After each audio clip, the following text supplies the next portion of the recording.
Dear students, welcome to the world of computer applications. നമ്മൾ second ചാപ്റ്ററിൻ്റെ അവസാന ഭാഗങ്ങളിലേക്ക് കിടക്കുകയാണ്.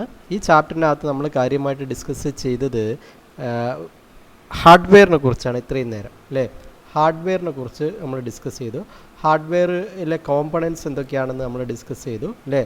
ഏതൊക്കെയാണ് ഹാർഡ്വെയർ കോമ്പണൻറ്റ്സ്? CPU, പെരിഫറൽ ഡിവൈസസ്, പോർട്ടുകൾ, അങ്ങനെ memory, secondary memory, primary memory തുടങ്ങിയ പല കാര്യങ്ങൾ നമ്മൾ ഡിസ്കസ് ചെയ്തു. ഔട്ട്പുട്ട് ഡിവൈസസ് ഡിസ്കസ് ചെയ്തു അല്ലേ. പിന്നെ ഹാർഡ്വെയറുമായിട്ട് ബന്ധപ്പെട്ട ഹാർഡ്വെയറിൻ്റെ ഈ വേസ്റ്റ് ഡിസ്കസ് ചെയ്തു. ദെൻ അതിനുശേഷം നമ്മൾ ഗ്രീൻ കമ്പ്യൂട്ടിംഗ് എന്നുള്ള ഏരിയ ഡിസ്കസ് ചെയ്തു. Green computing.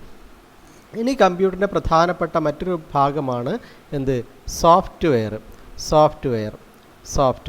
ഈ സോഫ്റ്റ്വെയറിനെ കുറിച്ചാണ് ഇനി നമ്മൾ ഈ ചാപ്റ്ററിൻ്റെ ബാക്കി ഭാഗങ്ങളിൽ ഡിസ്കസ് ചെയ്യുന്നത്. നമുക്ക് നോക്കാം എന്താണ് കമ്പ്യൂട്ടറിൻ്റെ സോഫ്റ്റ്വെയർ, അല്ലെങ്കിൽ സോഫ്റ്റ്വെയറുമായിട്ട് ബന്ധപ്പെട്ട കാര്യങ്ങൾ എന്തൊക്കെയാണ് പഠിക്കാനുള്ളത് എന്ന് നോക്കാം. Okay, once again welcome to all. We are going to discuss software. കമ്പ്യൂട്ടറിൻ്റെ സോഫ്റ്റ്വെയർ എന്താണെന്ന് അറിയാത്ത ഒരാളും ഇന്ന് ഒരുപക്ഷെ ഉണ്ടാവില്ല. അല്ലെങ്കിൽ മിക്ക പുതിയ ജനറേഷനെ സംബന്ധിച്ചിടത്തോളം സോഫ്റ്റ്വെയർ എന്ന് പറഞ്ഞാൽ എല്ലാവർക്കും അറിയാം. സോഫ്റ്റ്വെയർ എന്ന് പറഞ്ഞാൽ പ്രോഗ്രാമുകളാണ് അല്ലേ. പ്രോഗ്രാമുകളെയാണ്, കമ്പ്യൂട്ടറിനകത്തുള്ള പ്രോഗ്രാംസിനെയാണ് നമ്മൾ എന്ത് വിളിക്കുന്നത്? സോഫ്റ്റ്വെയർ എന്ന് വിളിക്കുന്നത്. അപ്പോൾ സോഫ്റ്റ്വെയറിനെ നമുക്ക് ജനറലായിട്ട് ഇങ്ങനെ പറയാം. എന്താണ്? Hardware is said to form the body of a computer system, software is its mind. Hardware കമ്പ്യൂട്ടറിൻ്റെ ബോഡിയാണെങ്കിൽ സോഫ്റ്റ്വെയറിനെ നമുക്കെന്ത് വിളിക്കാം? Software is its mind. ഒരു കമ്പ്യൂട്ടറിൻ്റെ മനസ്സാണ് അല്ലെങ്കിൽ ജീവനാണ് സോഫ്റ്റ്വെയർ എന്ന് പറയാം. Okay, so generally we can say software is term denote to set of programs. ഈ ലൈന് നിങ്ങൾക്ക് എഴുതി വെക്കാം. Software is a general term used to denote a set of program that help us to use the computer system. കമ്പ്യൂട്ടറിനെ work ചെയ്യാൻ സഹായിക്കുന്ന ചില പ്രോഗ്രാമുകളാണ് software. കമ്പ്യൂട്ടറിനെ work ചെയ്യാൻ സഹായിക്കുന്ന, കമ്പ്യൂട്ടർ നമുക്ക് ഉപയോഗിക്കാൻ പറ്റുന്ന രീതിയിൽ കമ്പ്യൂട്ടറിനെ ആക്കി തരുന്ന ചില പ്രോഗ്രാമുകളെയാണ് നമുക്ക് സോഫ്റ്റ്വെയർ എന്ന് വിളിക്കാം. ഓക്കെ, സോഫ്റ്റ്വെയറിനെ നമുക്ക് രണ്ട് ടൈപ്പായിട്ട് ഡിവൈഡ് ചെയ്യാം. There are 2 types of software. സോഫ്റ്റ്വെയറിനെ നമുക്ക് രണ്ടായിട്ട് ഡിവൈഡ് ചെയ്യാം. There are 2 types of software. ഏതൊക്കെയാണ്? First one is system software, the other one is application software. സോഫ്റ്റ്വെയറിനെ നമുക്ക് രണ്ടായിട്ട് ഡിവൈഡ് ചെയ്യാം. One is called system software, the other one is called application software.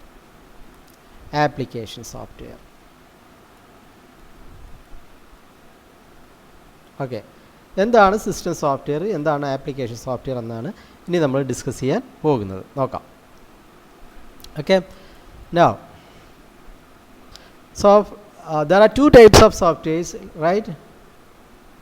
System software and application software. ആദ്യത്തേത് will discuss the system software.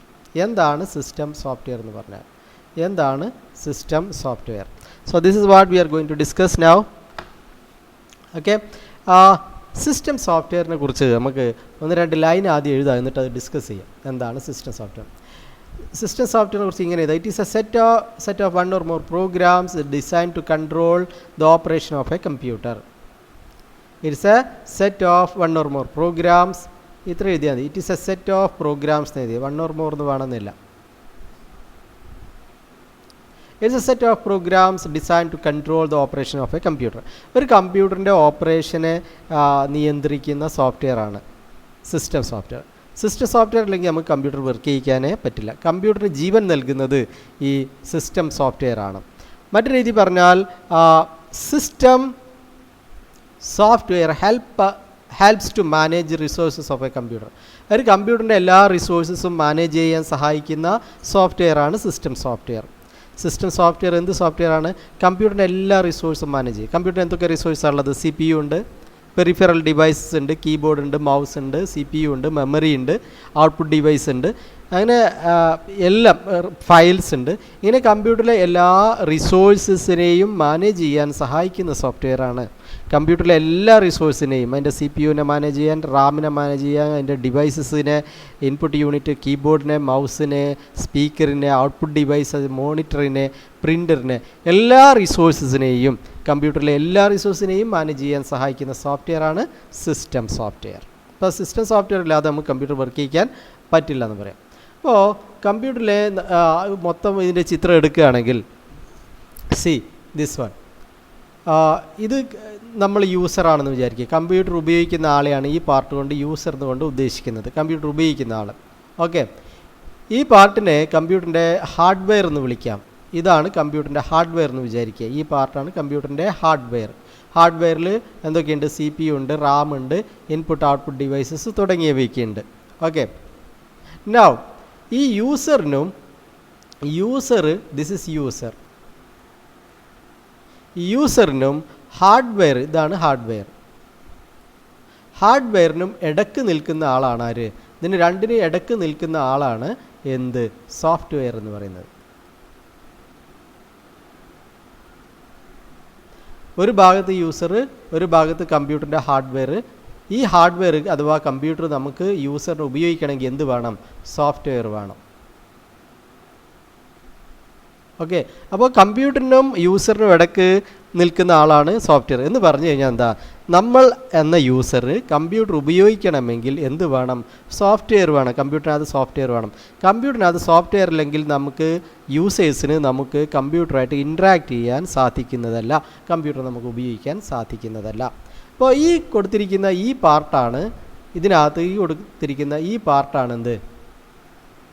ഈ പാർട്ടാണ് നമ്മുടെ software എന്ന് പറയുന്നത്. ഈ പാർട്ട് പല ടൈപ്പ് സോഫ്റ്റ്വെയറുകളുണ്ട്.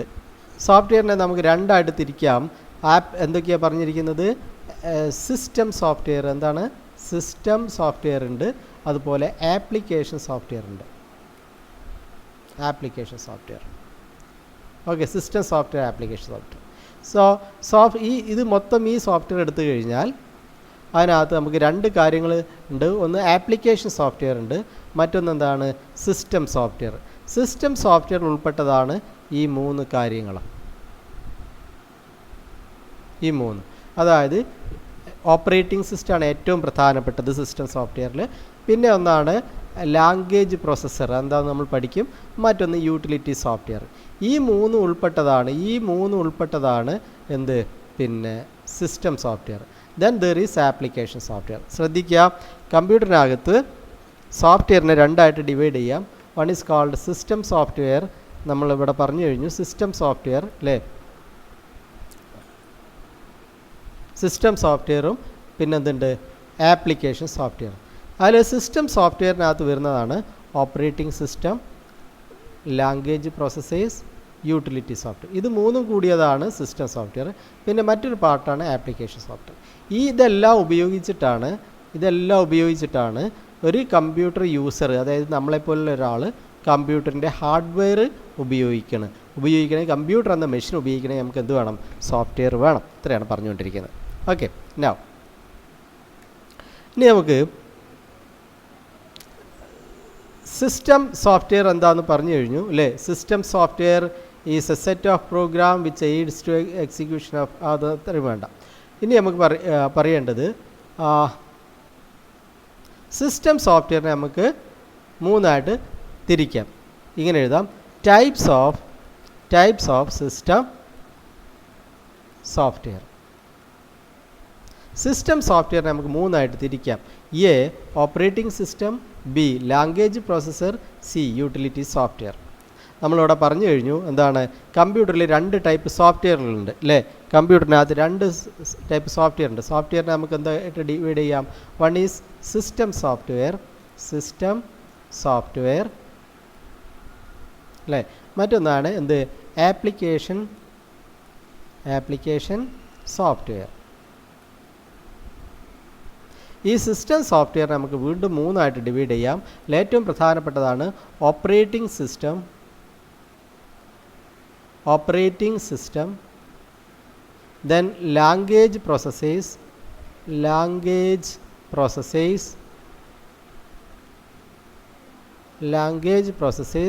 മറ്റൊന്നാണ് യൂട്ടിലിറ്റി സോഫ്റ്റ്വെയർ.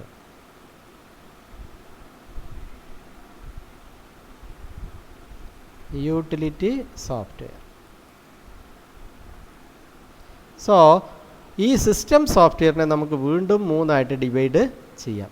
സിസ്റ്റം സോഫ്റ്റ്വെയറിൽ ഏതൊക്കെയാണ്? ഓപ്പറേറ്റിംഗ് സിസ്റ്റം ഉണ്ട്, ലാംഗ്വേജ് പ്രോസസ്സർ ഉണ്ട്, മറ്റൊരു കാറ്റഗറിയാണ് യൂട്ടിലിറ്റി സോഫ്റ്റ്വെയർ. അപ്പോൾ ഇതിൽ ഓരോന്നും എന്തൊക്കെയാണെന്നും പഠിക്കാം. ഇപ്പോൾ സോഫ്റ്റ്വെയറിനെ നമുക്ക് എന്ത് ചെയ്യാം? സോഫ്റ്റ്വെയറിനെ നമുക്ക് രണ്ടായിട്ട് ഡിവൈഡ് ചെയ്യാം. സോഫ്റ്റ്വെയറിനെ നമുക്ക് സിസ്റ്റം സോഫ്റ്റ്വെയർ എന്നും ആപ്ലിക്കേഷൻ സോഫ്റ്റ്വെയർ എന്നും ഡിവൈഡ് ചെയ്യാം. സിസ്റ്റം സോഫ്റ്റ്വെയറിനെ വീണ്ടും നമുക്ക് മൂന്നായിട്ട് ഡിവൈഡ് ചെയ്യാം. നൗ എന്താണെന്ന് ഓരോന്നൊന്ന് പഠിക്കാം. എന്തൊക്കെയാണ് ഓപ്പറേറ്റിംഗ് സിസ്റ്റം? ഓപ്പറേറ്റിംഗ് സിസ്റ്റം ഇല്ലാതെ കമ്പ്യൂട്ടർ വർക്ക് ചെയ്യാൻ പറ്റില്ല. കമ്പ്യൂട്ടർ വർക്ക് ചെയ്യണമെങ്കിൽ അതിൽ എന്ത് ഇൻസ്റ്റാൾ ചെയ്യണം? കമ്പ്യൂട്ടറിൻ്റെ OS ഇൻസ്റ്റാൾ ചെയ്യണം. OS ഉണ്ടായാലേ കമ്പ്യൂട്ടറിന് ജീവൻ ഉണ്ടാവുകയുള്ളൂ, അല്ലേ? കമ്പ്യൂട്ടറിനെ വർക്ക് ചെയ്യുക, കമ്പ്യൂട്ടറിൽ മറ്റെന്ത് കാര്യം ചെയ്യണമെങ്കിലും എന്ത് വേണം? OS റൺ ചെയ്യണം. OS റൺ ചെയ്താൽ മാത്രമേ കമ്പ്യൂട്ടർ നമുക്ക് വർക്ക് ചെയ്യാൻ പറ്റുകയുള്ളൂ. ഓപ്പറേറ്റിംഗ് സിസ്റ്റത്തിൻ്റെ ഡെഫിനിഷൻ നമുക്ക് ഇങ്ങനെ എഴുതാം. എന്താണ്? Operating system is a set of programs that acts as an interface between user and computer hardware. Computer ഹാർഡ്വെയറിനും കമ്പ്യൂട്ടർ ഉപയോഗിക്കുന്ന യൂസറിനും ഇടയ്ക്കുള്ള ഒരു ഇൻ്റർഫേസാണ് ആക്ട്സ് ആസ് എൻ ഇൻ്റർഫേസ്. ഒരു ഇൻ്റർഫേസാണ് ഓപ്പറേറ്റിംഗ് സിസ്റ്റം. ഓപ്പറേറ്റിംഗ് സിസ്റ്റം ഒരു ഇൻ്റർഫേസാണ്. ആർക്കെതിരെയുള്ള? കമ്പ്യൂട്ടറിൻ്റെ ഹാർഡ്വെയറിനും യൂസറിനും ഇടയ്ക്കുള്ള ഒരു ഇൻ്റർഫേസാണ് operating system. So this is the definition of operating system. So this is very important. ഇത് നിർബന്ധമായിട്ട് പഠിക്കണം. എന്താണ് operating system? What is operating system എന്ന് ചോദിച്ചു കഴിഞ്ഞാൽ you can write operating system is a set of programs that acts as N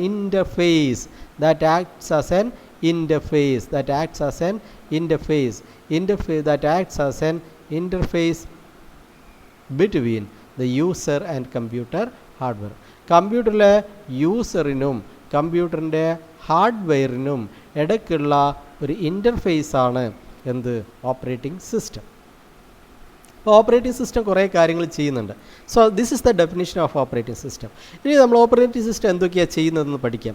പ്രധാനമായിട്ടും operating സിസ്റ്റത്തിൻ്റെ functions of operating system എഴുതിക്കോ. Sub heading you can write എന്തൊക്കെയാണ് ഒരു ഓപ്പറേറ്റിംഗ് സിസ്റ്റം ചെയ്യുന്നത്. Functions of operating system എഴുതിക്കോ. Sub heading functions of operating system.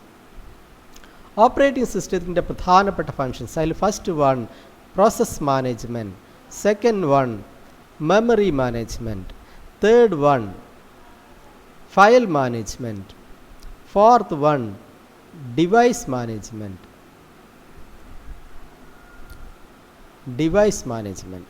ഇത്രയും ഫങ്ഷൻസാണ് പ്രധാനമായിട്ടും ഒരു ഓപ്പറേറ്റിംഗ് സിസ്റ്റം ചെയ്യുന്നത്. അതിൽ ആദ്യത്തേത് process management, second one memory management, third one file management, then fourth one device management. നമുക്ക് നോക്കാം ഓരോന്നും എന്താണെന്ന് നമുക്ക് കൃത്യമായിട്ടും അനലൈസ് ചെയ്ത് നോക്കാം. സോ OSൻ്റെ പ്രധാനപ്പെട്ട ഫങ്ഷൻസാണ് നമ്മൾ ഡിസ്കസ് ചെയ്യുന്നത്. OS ഫങ്ഷൻസ് എന്തൊക്കെയാണ്? ഒരു ഓപ്പറേറ്റിംഗ് സിസ്റ്റം എന്തൊക്കെയാണ്? ഒരു ഓപ്പറേറ്റിംഗ് സിസ്റ്റത്തിൻ്റെ ഫങ്ഷൻസ് എന്തൊക്കെയാണ് അത് ചെയ്യുന്നത്? ഒരു ഓപ്പറേറ്റിംഗ് സിസ്റ്റം എന്തൊക്കെയാണ് കമ്പ്യൂട്ടറിനകത്ത് ചെയ്യുന്നത്? സോ അതിനകത്തുള്ള ആദ്യത്തെ ഫങ്ഷനാണ് process management. First one is process management. നമുക്ക് എന്താണ് പ്രോസസ്സ് എന്നറിയണം. എന്താണ് പ്രോസസ്സ് എന്ന് പറഞ്ഞാൽ? പ്രോസസ്സിനെ മാനേജ് ചെയ്യുക എന്ന് പറഞ്ഞാൽ എന്താണ്? കമ്പ്യൂട്ടറിൽ റൺ ചെയ്തുകൊണ്ടിരിക്കുന്ന ഒരു പ്രോഗ്രാമിനെയാണ് നമ്മൾ എന്ത് പറയുന്നത്? പ്രോസസ്സ് എന്ന് പറയുന്നത്. നമ്മൾ കമ്പ്യൂട്ടറിനകത്ത് കുറേ പ്രോഗ്രാം ഇൻസ്റ്റാൾ ചെയ്തിട്ടുണ്ടാകും. ആ ഇൻസ്റ്റാൾ ചെയ്ത പ്രോഗ്രാം ഒന്നും എന്തല്ല? പ്രോസസ്സ് അല്ല. അപ്പോൾ എന്താണ് പ്രോസസ്സ്? പ്രോസസ്സ് മീൻസ് എന്താണ് പ്രോസസ്സ് എന്ന് ചോദിച്ചു കഴിഞ്ഞാൽ എന്ത് ആൻസർ ചെയ്തും? What's a process? ഒരു പ്രോസസ്സ് എന്ന് കമ്പ്യൂട്ടറിനകത്ത് പ്രോസസ്സ് എന്ന് പറഞ്ഞാൽ എന്താണ്? A program in execution. Execution is called process. കമ്പ്യൂട്ടറിനെ സംബന്ധിച്ചിടത്തോളം ഒരു പ്രോസസ്സ് എന്ന് പറഞ്ഞാൽ ഇതാണ്.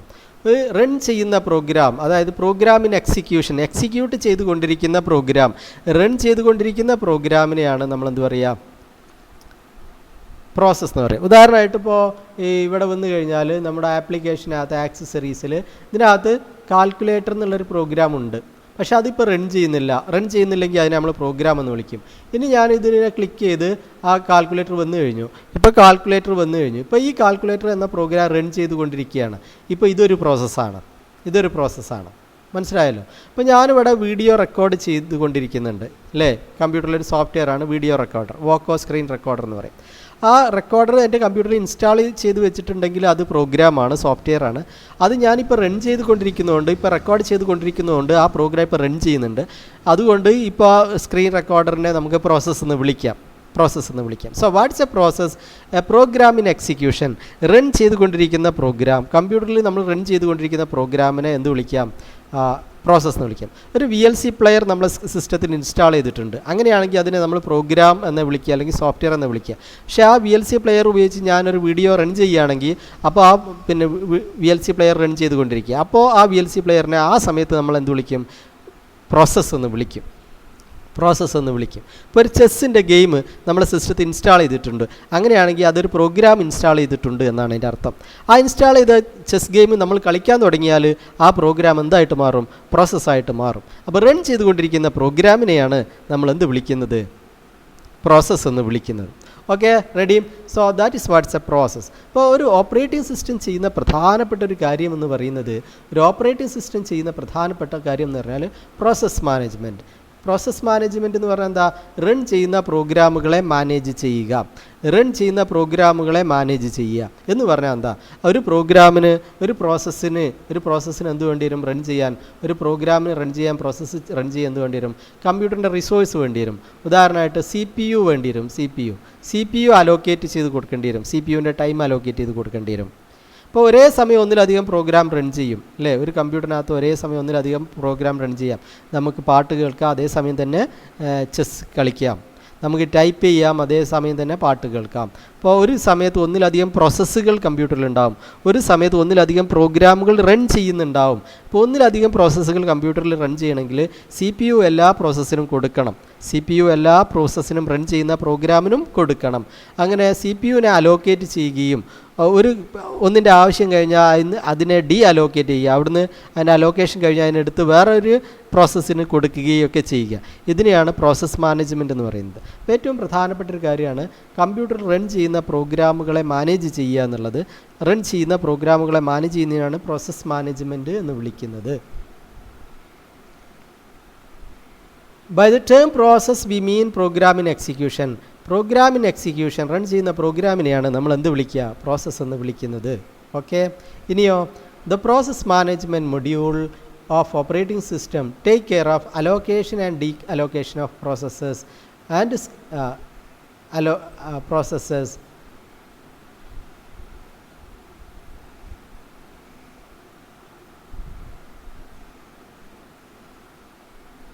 എന്നിട്ട് ഇങ്ങനെ കൂടെ എഴുതാം, and scheduling of various system resources.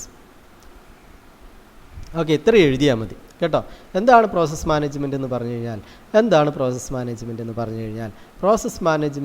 കഴിഞ്ഞാൽ ഇത്രയാണ്: the process management module of operating system. Operating സിസ്റ്റത്തിൻ്റെ പ്രോസസ് മാനേജ്മെൻറ്റ് മൊഡ്യൂൾ എന്താണ് ചെയ്യുന്നത്? Takes care of allocation and deallocation of processes. CPUവിലേക്ക് പ്രോസസ്സുകളെ അലോക്കേറ്റ് ചെയ്യുകയും ഡീ അലോക്കേറ്റ് ചെയ്യുകയും ചെയ്യുക.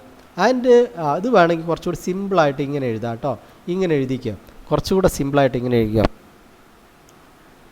Process management includes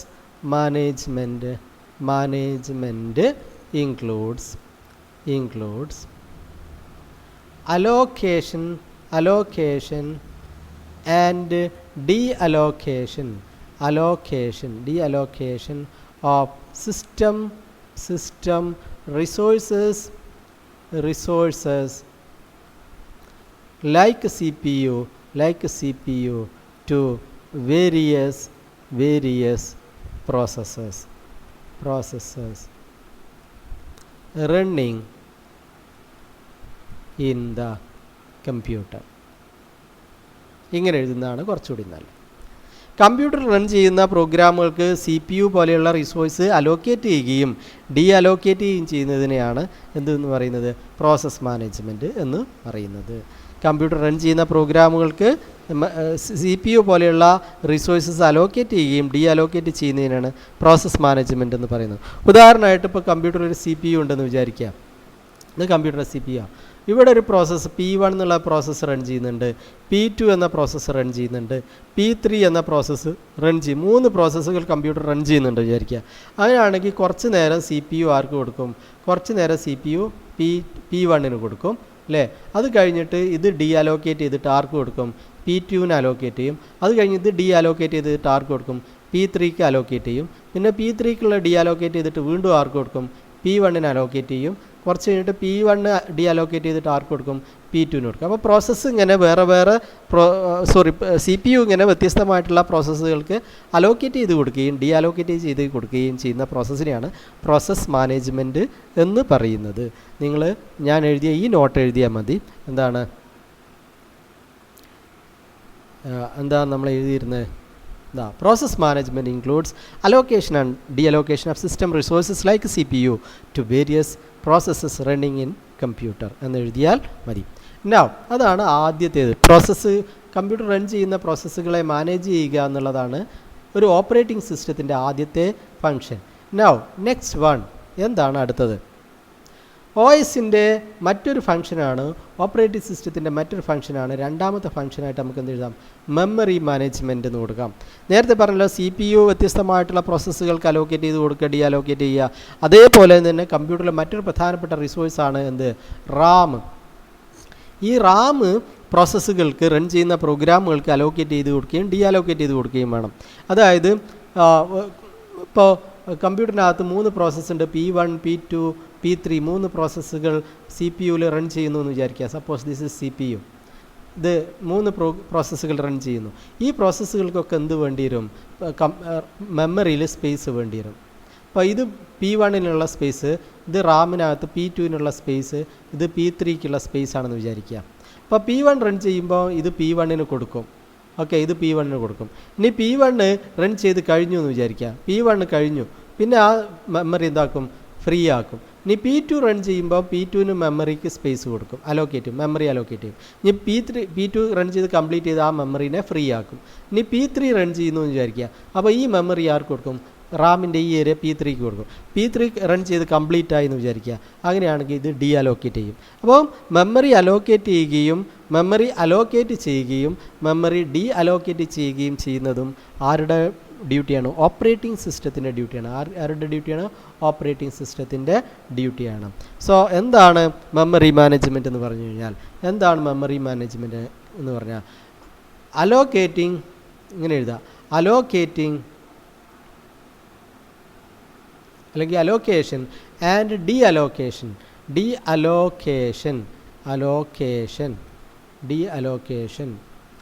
of RAM to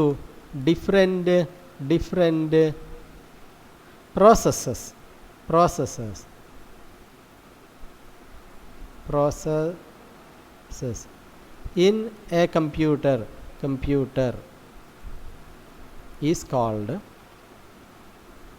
is called memory management.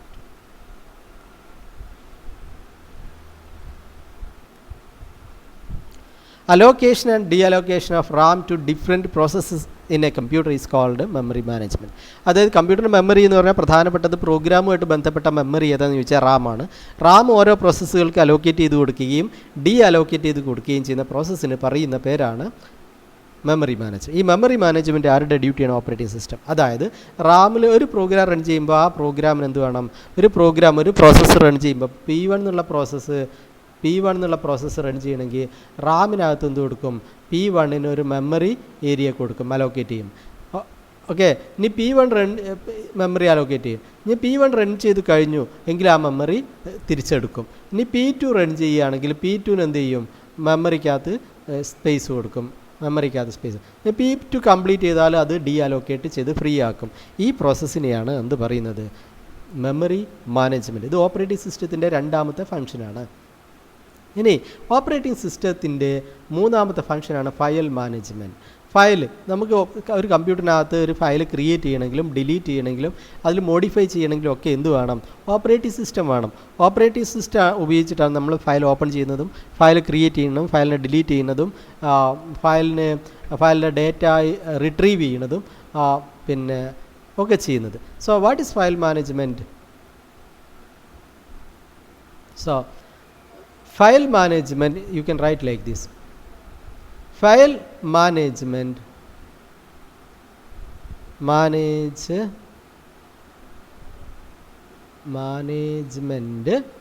includes file management includes creation, deletion, modification, and protections of files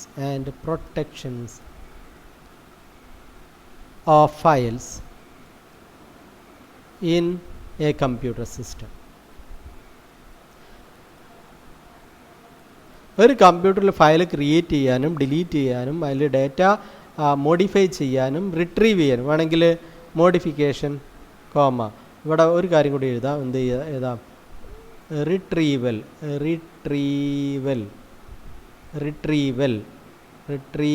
ഒരു minute.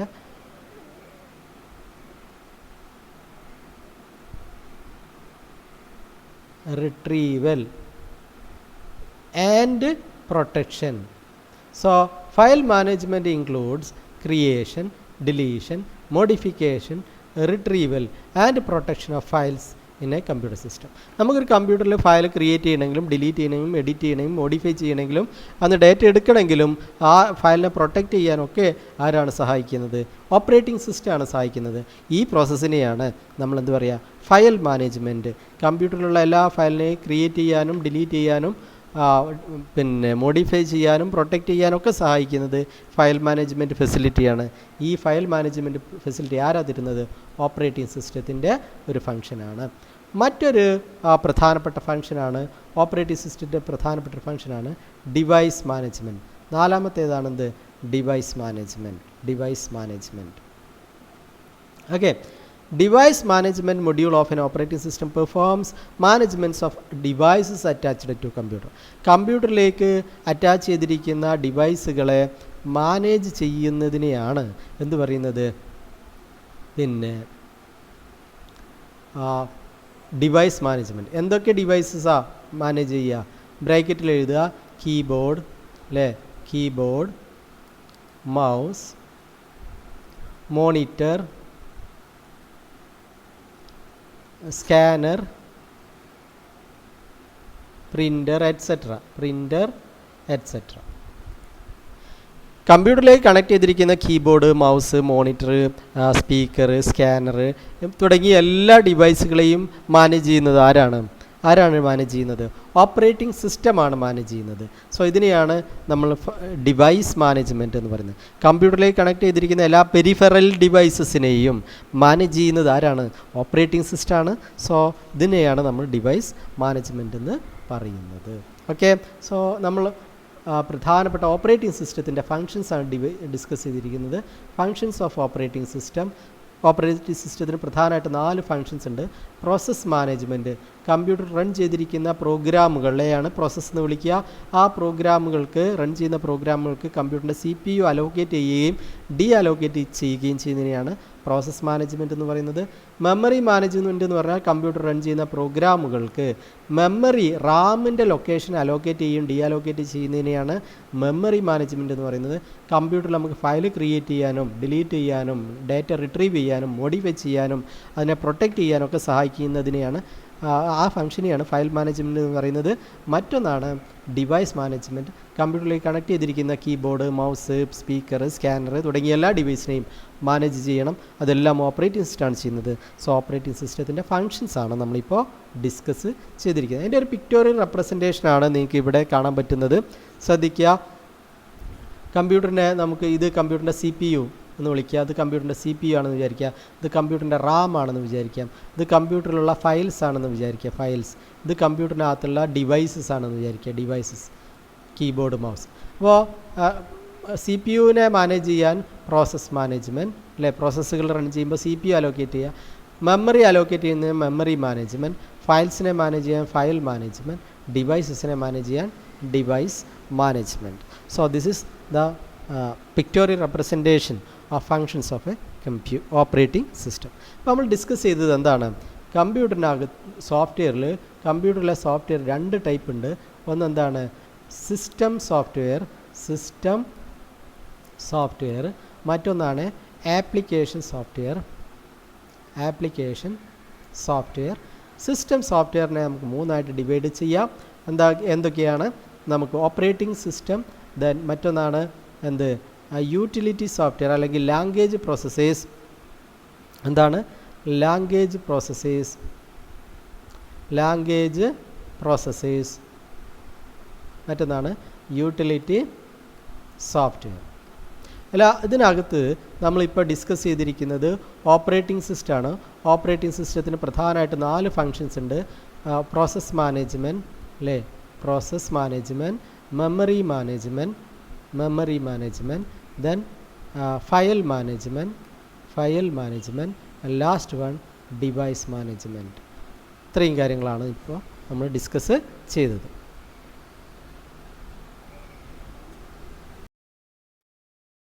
We have completed എന്താണ് discuss ചെയ്തുകൊണ്ടിരിക്കുന്നത്? Operating system discuss ചെയ്തു. കമ്പ്യൂട്ടറിലെ software 2 divide ചെയ്യാം. System software എന്നും application software എന്നും 2 divide ചെയ്യുക. System സോഫ്റ്റ്വെയറിനെ നമുക്ക് വീണ്ടും എന്തായിട്ട് ഡിവൈഡ് ചെയ്യുക? 3 ഡിവൈഡ് ചെയ്യുക. Operating system, language processors and utility software. ഇത്ര ഡിവൈഡ് ചെയ്യാം. ഇനി ഇത്രയും നേരം നമ്മൾ ഡിസ്കസ് ചെയ്തുകൊണ്ടിരിക്കുന്നത് ഓപ്പറേറ്റിംഗ് സിസ്റ്റം ആയിരുന്നു. ഇനി നമ്മൾ ഡിസ്കസ് ചെയ്യാൻ പോകുന്നത് എന്താണ് ഈ പറഞ്ഞിരിക്കുന്ന ലാംഗ്വേജ് പ്രോസസ്സേഴ്സ് എന്ന് പറഞ്ഞാൽ എന്താണെന്നാണ് ഡിസ്കസ് ചെയ്യുന്നത്. എന്താണ് ലാംഗ്വേജ് പ്രോസസ്സേഴ്സ്? ഓക്കെ, സോ നമുക്ക് ലാംഗ്വേജ് പ്രോസസ്സറാണ് നെക്സ്റ്റ് ഡിസ്കസ് ചെയ്യാനുള്ളത്. ലാംഗ്വേജ് പ്രോസസ്സേഴ്സ് സിസ്റ്റം സോഫ്റ്റ്വെയറിൽ വരുന്നതാണ് ലാംഗ്വേജ് പ്രോസസ്സർ. ഓക്കെ, പറഞ്ഞല്ലോ സിസ്റ്റം സോഫ്റ്റ്വെയർ നമുക്ക് 3 ഉണ്ട് അല്ലേ? ഓപ്പറേറ്റിംഗ് സിസ്റ്റം ഉണ്ട്, ലാംഗ്വേജ് പ്രോസസ്സർ ഉണ്ട്, യൂട്ടിലിറ്റി സോഫ്റ്റ്വെയർ ഉണ്ട്. പിന്നെ 3 ടൈപ്പ് സിസ്റ്റം സോഫ്റ്റ്വെയർ ഉണ്ട്. അല്ല, നമ്മൾ ഓൾറെഡി ഡിസ്കസ് ചെയ്തു? ഓപ്പറേറ്റിംഗ് സിസ്റ്റം ഡിസ്കസ് ചെയ്തു. ഇനി ഡിസ്കസ് ചെയ്യാൻ പോകുന്നത് ലാംഗ്വേജ് പ്രോസസ്സർ. ഓക്കെ, സോ എന്താണ് ലാംഗ്വേജ് പ്രോസസ്സർ എന്ന് നോക്കാം. ലാംഗ്വേജ് പ്രോസസ്സർ എന്താണെന്ന് അറിയണമെങ്കിൽ ലാംഗ്വേജ് എന്താണെന്ന് അറിയണം. ഭാഷ. നമ്മൾ എന്താണ് ഡിസ്കസ് ചെയ്യുന്നത്? സോഫ്റ്റ്വെയർ ആണ് ഡിസ്കസ് ചെയ്യുന്നത്. സോഫ്റ്റ്വെയർ എന്ന് പറഞ്ഞു കഴിഞ്ഞാൽ എന്താണ് ഒരു സോഫ്റ്റ്വെയർ എന്ന് പറഞ്ഞു കഴിഞ്ഞാൽ? സോഫ്റ്റ്വെയർ എന്ന് പറഞ്ഞു കഴിഞ്ഞാൽ ഇറ്റ് ഈസ് നത്തിങ് ബട്ട് പ്രോഗ്രാമുകളെയാണ് നമ്മൾ സോഫ്റ്റ്വെയർ എന്ന് പറയുന്നത് അല്ലേ? ഈ പ്രോഗ്രാം എഴുതണം അല്ലേ? We have to write the program. ഈ പ്രോഗ്രാമുകൾ എഴുതണം അല്ലേ? We have to write the programs. ആരാ പ്രോഗ്രാം എഴുതുക? പ്രോഗ്രാമർമാരാണ് പ്രോഗ്രാം എഴുതുക. പ്രോഗ്രാം എഴുതണമെങ്കിൽ അതിൻ്റേതായിട്ടുള്ള ഒരു ഭാഷ വേണം, ഒരു ലാംഗ്വേജ് വേണം. പ്രോഗ്രാം എഴുതാനുള്ള ലാംഗ്വേജ് വേണം. അതിനെയാണ് നമ്മൾ വിളിക്കുന്നത്? പ്രോഗ്രാമിംഗ് ലാംഗ്വേജ് എന്ന് പറയുന്നത്.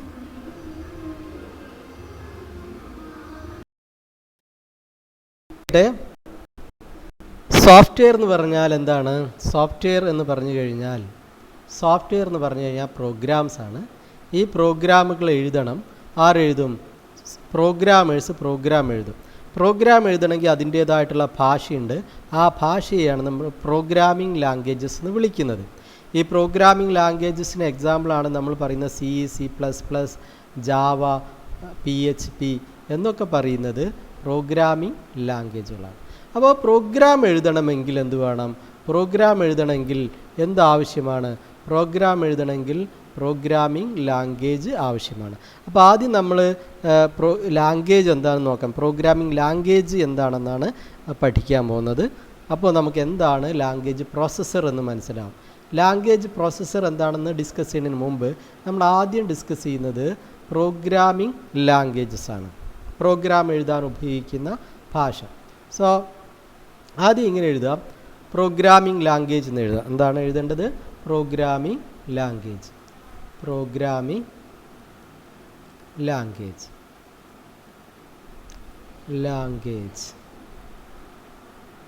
എന്താണ് പ്രോഗ്രാമിംഗ് ലാംഗ്വേജ്? GUA എന്നാണ്. GUA programming language.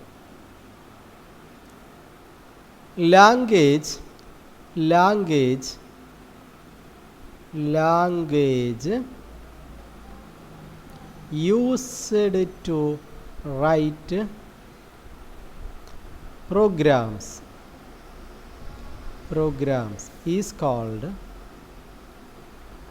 programming language.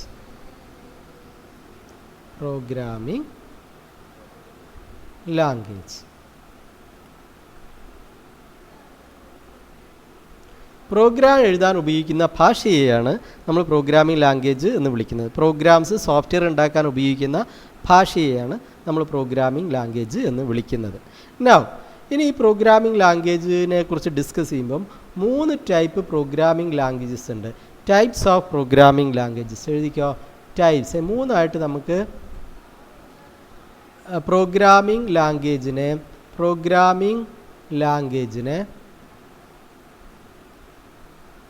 3 ആയിട്ട് ഡിവൈഡ് ചെയ്യാം. അതിൽ first one machine language,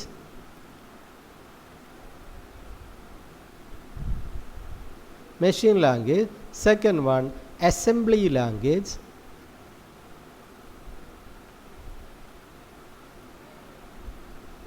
third one high level language.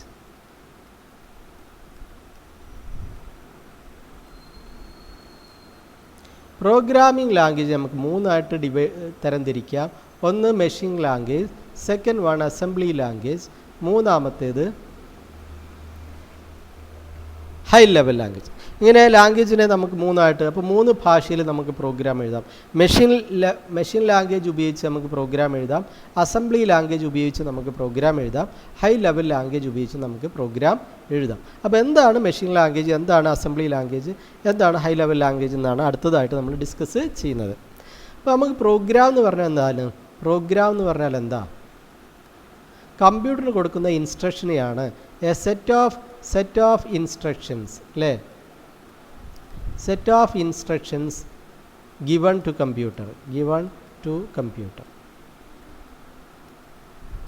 is called a program.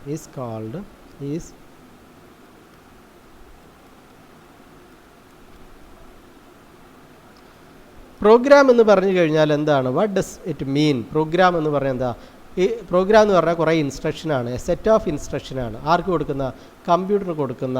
എന്തിനാണ് കമ്പ്യൂട്ടറിന് ഇൻസ്ട്രക്ഷൻ കൊടുക്കുന്നത്? ഓരോ കാര്യങ്ങൾ ചെയ്യാൻ. ഇപ്പോൾ പ്രിൻറ്റ് ചെയ്യാനുള്ള ഇൻസ്ട്രക്ഷൻ, 2 നമ്പർ ആഡ് ചെയ്യാനുള്ള ഇൻസ്ട്രക്ഷൻ, സബ്ട്രാക്ട് ചെയ്യാനുള്ള ഇൻസ്ട്രക്ഷൻ, അല്ലേ? ഇമേജ് ഡിസ്പ്ലേ ചെയ്യാനുള്ള ഇൻസ്ട്രക്ഷൻ, വീഡിയോ പ്ലേ ചെയ്യാനുള്ള ഇൻസ്ട്രക്ഷൻ. അങ്ങനെ ഒരു കൂട്ടം ഇൻസ്ട്രക്ഷനെയാണ് നമ്മൾ എന്ത് പറയുക? പ്രോഗ്രാം. നമ്മൾ പറയുന്ന എല്ലാ സോഫ്റ്റ്വെയറിനകത്തും കുറേ ഇൻസ്ട്രക്ഷനാണ് ഉണ്ടാവുക, കുറേ നിർദ്ദേശങ്ങളാണ്. ഇൻസ്ട്രക്ഷൻ എന്ന് പറയുന്ന നിർദ്ദേശങ്ങൾ. ആർക്കുള്ള നിർദ്ദേശങ്ങൾ? കമ്പ്യൂട്ടറിലുള്ള നിർദ്ദേശങ്ങൾ. ആ നിർദ്ദേശങ്ങൾക്കനുസരിച്ചാണ് കമ്പ്യൂട്ടർ വർക്ക് ചെയ്യുക. അപ്പോൾ കമ്പ്യൂട്ടറിനകത്ത്, ഒരു സോഫ്റ്റ്വെയറിനകത്ത് കുറേ ഇൻസ്ട്രക്ഷൻസ് ഉണ്ടാവും. ഈ ഓരോ ഇൻസ്ട്രക്ഷൻ എക്സിക്യൂട്ട് ചെയ്യുമ്പോൾ ഓരോ കാര്യങ്ങൾ കമ്പ്യൂട്ടർ ചെയ്തുകൊണ്ടിരിക്കും. ഓരോ കാര്യങ്ങൾ കമ്പ്യൂട്ടറിനോട് ചെയ്യിക്കും. ഈ ഇൻസ്ട്രക്ഷനെയാണ് നമ്മൾ എന്ത് പറയുന്നത്? പ്രോഗ്രാം എന്ന് പറയുന്നത്. ഈ പ്രോഗ്രാം എഴുതാൻ ഉപയോഗിക്കുന്ന ഭാഷയെയാണ് നമ്മൾ പ്രോഗ്രാമിംഗ് ലാംഗ്വേജ് എന്നത്. ഈ ലാംഗ്വേജിനെ നമ്മൾ 3 ആയിട്ട് ഡിവൈഡ് ചെയ്ത്, ഒന്ന് മെഷീൻ ലാംഗ്വേജ്, മറ്റൊന്ന് അസംബ്ലി ലാംഗ്വേജ്, മറ്റൊന്ന് ഹൈ ലെവൽ ലാംഗ്വേജ്. 3 ടൈപ്പ് ലാംഗ്വേജുകളുണ്ട്. ഈ പ്രോഗ്രാം എഴുതാൻ ഉപയോഗിക്കുന്ന ഭാഷയാണ് പ്രോഗ്രാമിംഗ് ലാംഗ്വേജ്. ലാംഗ്വേജിനെ 3 ആയിട്ട് ഡിവൈഡ് ചെയ്ത് machine language, assembly language, high level language. Okay ആണല്ലോ? ഇനി എന്താണ് നമ്മൾ ഡിസ്കസ് ചെയ്യാൻ നോക്കാം. ഓരോന്നും നമുക്ക് ഡിസ്കസ് ചെയ്യാം. എന്താണ് മെഷീൻ ലാംഗ്വേജ്? അതായത് കമ്പ്യൂട്ടറിന് മനസ്സിലാവുന്ന ഭാഷ എന്താണ്? 0, 1 എന്ന് അറിയുന്ന മെഷീൻ ഇൻസ്ട്രക്ഷൻസ് മാത്രമേ കമ്പ്യൂട്ടറിന് അറിയുള്ളൂ. 2 സിമ്പിൾസ് മാത്രമേ കമ്പ്യൂട്ടറിന് അറിയുള്ളൂ. എന്താണ്? 0ഉം 1ഉം. ഇതിനപ്പുറം മറ്റൊരു ഭാഷയും കമ്പ്യൂട്ടറിന് അറിയില്ല. അപ്പോൾ കമ്പ്യൂട്ടറിന് നമ്മൾ ഓരോ ഇൻസ്ട്രക്ഷൻ കൊടുക്കുന്നത് എന്തുപയോഗിച്ചിട്ട് കൊടുക്കണം? 0ഉം 1ഉം ഉപയോഗിച്ച് കൊടുക്കണം. ഉദാഹരണമായിട്ട് നമുക്ക് 2 നമ്പർ ആഡ് ചെയ്യണം, 10ഉം 11ഉം ആഡ് ചെയ്യണമെന്ന് വിചാരിക്കുക. അപ്പോൾ 10 എന്ന് കമ്പ്യൂട്ടറിന് എങ്ങനെ കൊടുക്കും? 10 എന്ന് കമ്പ്യൂട്ടറിന് 1010 എന്ന് കൊടുക്കാം, അല്ലേ? ആഡ് എന്നുള്ളതിനൊരു ഇൻസ്ട്രക്ഷൻ കൊടുക്കാം. ആഡ് എന്നുള്ള ഇൻസ്ട്രക്ഷനൊരു കോഡാക്കിയാൽ അതിപ്പോൾ ഇങ്ങനെയാണ് കോഡ് എന്ന് വിചാരിക്കുക. ഈ കോഡ് ആഡ് ചെയ്യാനുള്ള കോഡാണെന്ന് വിചാരിക്കുക. 11 എന്നുള്ളതോ 1011. അപ്പോൾ ഇത് 10, ഇത് ആഡ് ചെയ്യാനുള്ള കോഡ്, ഇത് 11. ഇപ്പോൾ എല്ലാം ഇപ്പോൾ ആഡ് ചെയ്യുക എന്നുള്ള ഇൻസ്ട്രക്ഷൻ ഒരു കോഡ് ഒരു നമ്പറാണ് കൊടുക്കുക. ഒരു കോഡ് കൊടുക്കും. അപ്പോൾ ഈ കോഡ് കാണുമ്പോൾ കമ്പ്യൂട്ടറിന് മനസ്സിലാവും എന്താ ചെയ്യേണ്ടത്, അഡീഷൻ ചെയ്യണം. അപ്പം മറ്റൊരു കോഡ് 1101 ഇത് വേണമെങ്കിൽ എന്ത് ചെയ്യാനാക്കാം, സബ്ട്രാക്ട് ചെയ്യാനാക്കാം, കുറക്കാനാക്കാം. മറ്റൊരു കോഡ് എന്തിനു, മൾട്ടിപ്ലിക്കേഷൻ ഉപയോഗിക്കാം. പക്ഷേ ആ കോഡൊക്കെ ബൈനറി 0യും 1 ഉപയോഗിച്ചാൽ കൊടുക്കുക, 0യും 1 ഉപയോഗിച്ച്. അങ്ങനെ കമ്പ്യൂട്ടറിന് കൊടുക്കുന്ന ഇൻസ്ട്രക്ഷൻ എല്ലാം 0യും 1 ഉപയോഗിച്ച് കൊടുക്കുമ്പം അതിനെ മെഷീൻ ലാംഗ്വേജ് എന്ന് പറയും.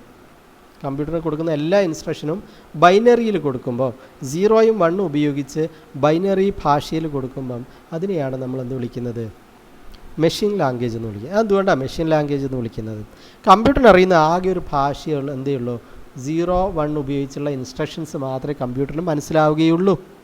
അപ്പോൾ 0യും 1 ഉപയോഗിച്ച് കമ്പ്യൂട്ടറിന് ഇൻസ്ട്രക്ഷൻ കൊടുക്കുന്നതിനെയാണ് മെഷീൻ ലാംഗ്വേജിൽ പ്രോഗ്രാം എഴുതുക എന്ന് പറയും. അപ്പോൾ നമ്മൾ എഴുതിയ പ്രോഗ്രാം ഇപ്പോൾ A = 10, B = 20, C = A+B ഇതിപ്പോൾ ഒരു പ്രോഗ്രാമാണ്. എന്തിനാ, 2 നമ്പറുകൾ ആഡ് ചെയ്യാനുള്ള പ്രോഗ്രാമാണ്. ഇത് ഇങ്ങനെ കമ്പ്യൂട്ടറിന് കൊടുത്താൽ മനസ്സിലാവില്ല. കമ്പ്യൂട്ടർ കൊടുക്കണമെങ്കിൽ എന്ത് ചെയ്യണം, അതിൻ്റെ ബൈനറി ഭാഷയിൽ എഴുതണം. അപ്പോൾ ഇവിടെ നമുക്ക് വേണമെങ്കിൽ എങ്ങനെ എഴുതാം, എക്ക് പകരം അതിൻ്റെ ഒരു അഡ്രസ്സൊക്കെ ആയിട്ട് 1001 എന്നുള്ള അഡ്രസ്സ്, പിന്നെ ഈക്വൽ ടു എന്നുള്ളതിന് ഒരു ഇൻസ്ട്രക്ഷൻ കൊടുക്കാം, 110 എന്നുള്ള ഇൻസ്ട്രക്ഷൻ കൊടുക്കാം. 10ന് പകരം മറ്റൊരു ഇൻസ്ട്രക്ഷൻ കൊടുക്കാം, 1010 എന്ന് കൊടുക്കാം. അപ്പോൾ ഇത് ആദ്യത്തെ ലൈൻ A = 10. അതുപോലെ B = 20 എന്നുള്ളതിനും അതുപോലെ മറ്റൊരു മെമ്മറി ഇങ്ങനെ കൊടുക്കാം. പിന്നെ ഇത് പിന്നെ ഈക്വൽ ടു എന്നുള്ളതിന് 110, 20ന് പകരം എന്തെങ്കിലും ഒരു നമ്പർ കൊടുക്കുന്നു, 20ന് തുല്യമായിട്ടൊരു നമ്പർ കൊടുക്കുന്നു. ഓക്കെ, ഇങ്ങനെ എല്ലാ ഇൻസ്ട്രക്ഷനെയും 1ഉം 0യും ഉപയോഗിച്ച് കമ്പ്യൂട്ടർ കൊടുക്കുന്നതിനെയാണ് നമ്മൾ എന്ത് പറയുന്നത്, മെഷീൻ ലാംഗ്വേജിൽ പ്രോഗ്രാം എഴുതുക എന്ന് പറയും. അപ്പോൾ പ്രോഗ്രാം എങ്ങനെയുണ്ടാവുക, കുറേ 0സും 1സും മാത്രം. എല്ലാ ഇൻസ്ട്രക്ഷനും എന്ത് ഉപയോഗിച്ചാൽ കൊടുക്കുക, 0യും 1ഉം ഉപയോഗിച്ചാൽ കൊടുക്കുക. ഇതാണ് കമ്പ്യൂട്ടർ മനസ്സിലാവുന്ന ഭാഷ. പക്ഷേ നമുക്ക് വളരെ ബുദ്ധിമുട്ടാണ് ഇത് മനസ്സിലാക്കാൻ, അല്ലേ? നമുക്ക് വളരെ ബുദ്ധിമുട്ടാണ് മനസ്സിലാക്കുക. പക്ഷേ കമ്പ്യൂട്ടർ മനസ്സിലാവുന്ന ഒരേ ഒരു ഭാഷ ഈ 0യും 1ഉം കൊടുത്തിട്ടുള്ള ഇൻസ്ട്രക്ഷനാണ്. എന്ത് നിർദ്ദേശങ്ങൾ എന്ത് ഉപയോഗിച്ച് കമ്പ്യൂട്ടറിന് കൊടുത്തിരിക്കണം, 0യും 1ഉം ബൈനറി ഉപയോഗിച്ച് ബൈനറി നമ്പർ സിസ്റ്റം ഉപയോഗിച്ച് കൊടുത്തിരിക്കണം. അതിനെയാണ്, അങ്ങനെ എഴുതുന്ന പ്രോഗ്രാമിനെയാണ് മെഷീൻ ലാംഗ്വേജ് പ്രോഗ്രാം എന്ന് പറയുന്നത്. എന്താണ് മെഷീൻ ലാംഗ്വേജ് പ്രോഗ്രാം? എന്താണ് മെഷീൻ ലാംഗ്വേജ് പ്രോഗ്രാം? ഇങ്ങനെ എഴുതാം, program written using binary language, binary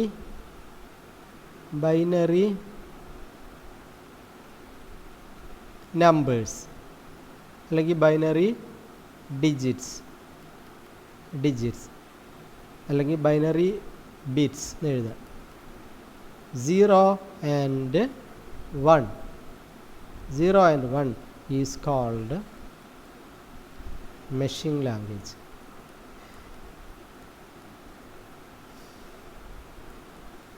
machine language program. Machine language program അതായത് 0യും 1ഉം ഉപയോഗിച്ച് പ്രോഗ്രാം എഴുതുന്നതിനെയാണ് 0യും 1ഉം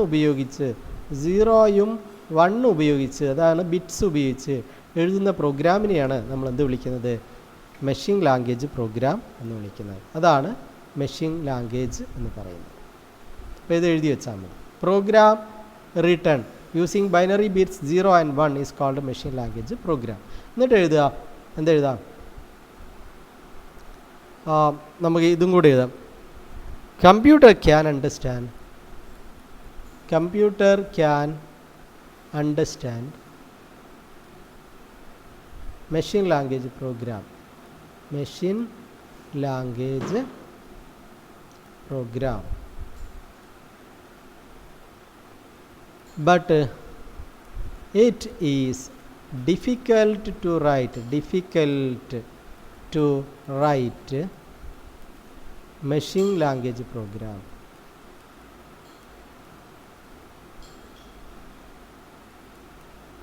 കമ്പ്യൂട്ടറിന് മെഷീൻ ലാംഗ്വേജ് പ്രോഗ്രാമാണ് മനസ്സിലാവുക. പക്ഷേ മെഷീൻ ലാംഗ്വേജ് പ്രോഗ്രാം എഴുതാൻ നമുക്ക് വളരെ ബുദ്ധിമുട്ടാണ്. കാരണം ഓരോ ഇൻസ്ട്രക്ഷനുള്ള ബൈനറി നമ്പർ നമ്മൾ അറിഞ്ഞിരിക്കണം, നമ്മൾ കാണാതെ പഠിച്ചിരിക്കണം. അങ്ങനെ ഓരോ ഇൻസ്ട്രക്ഷനുള്ള ബൈനറി നമ്പർ ഓർത്ത് വെക്കുക എന്നുള്ളത് ഡിഫിക്കൽട്ടാണ്.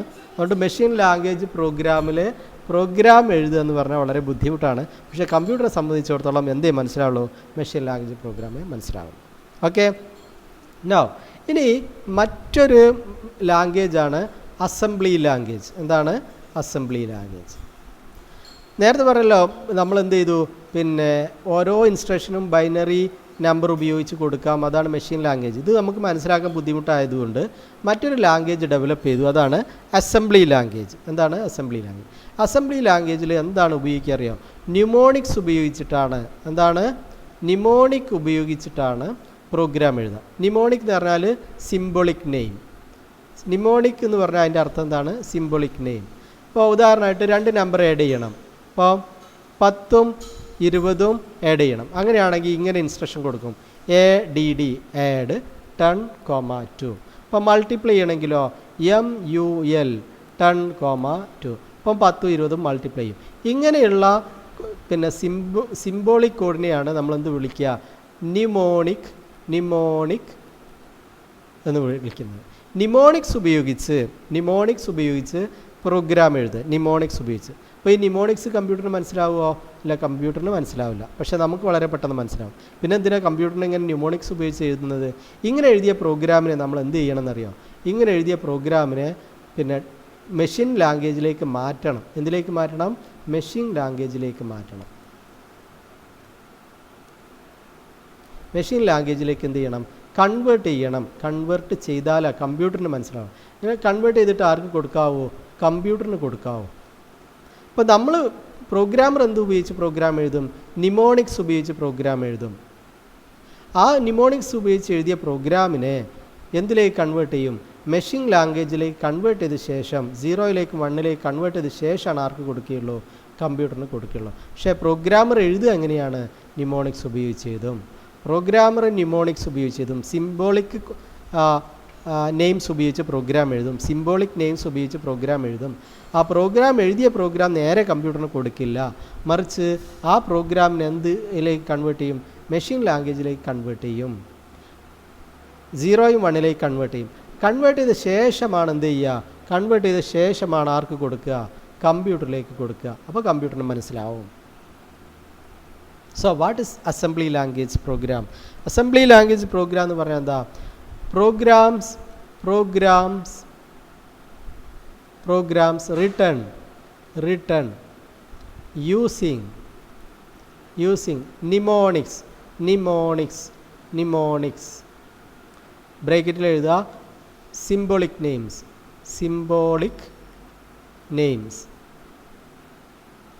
is called assembly language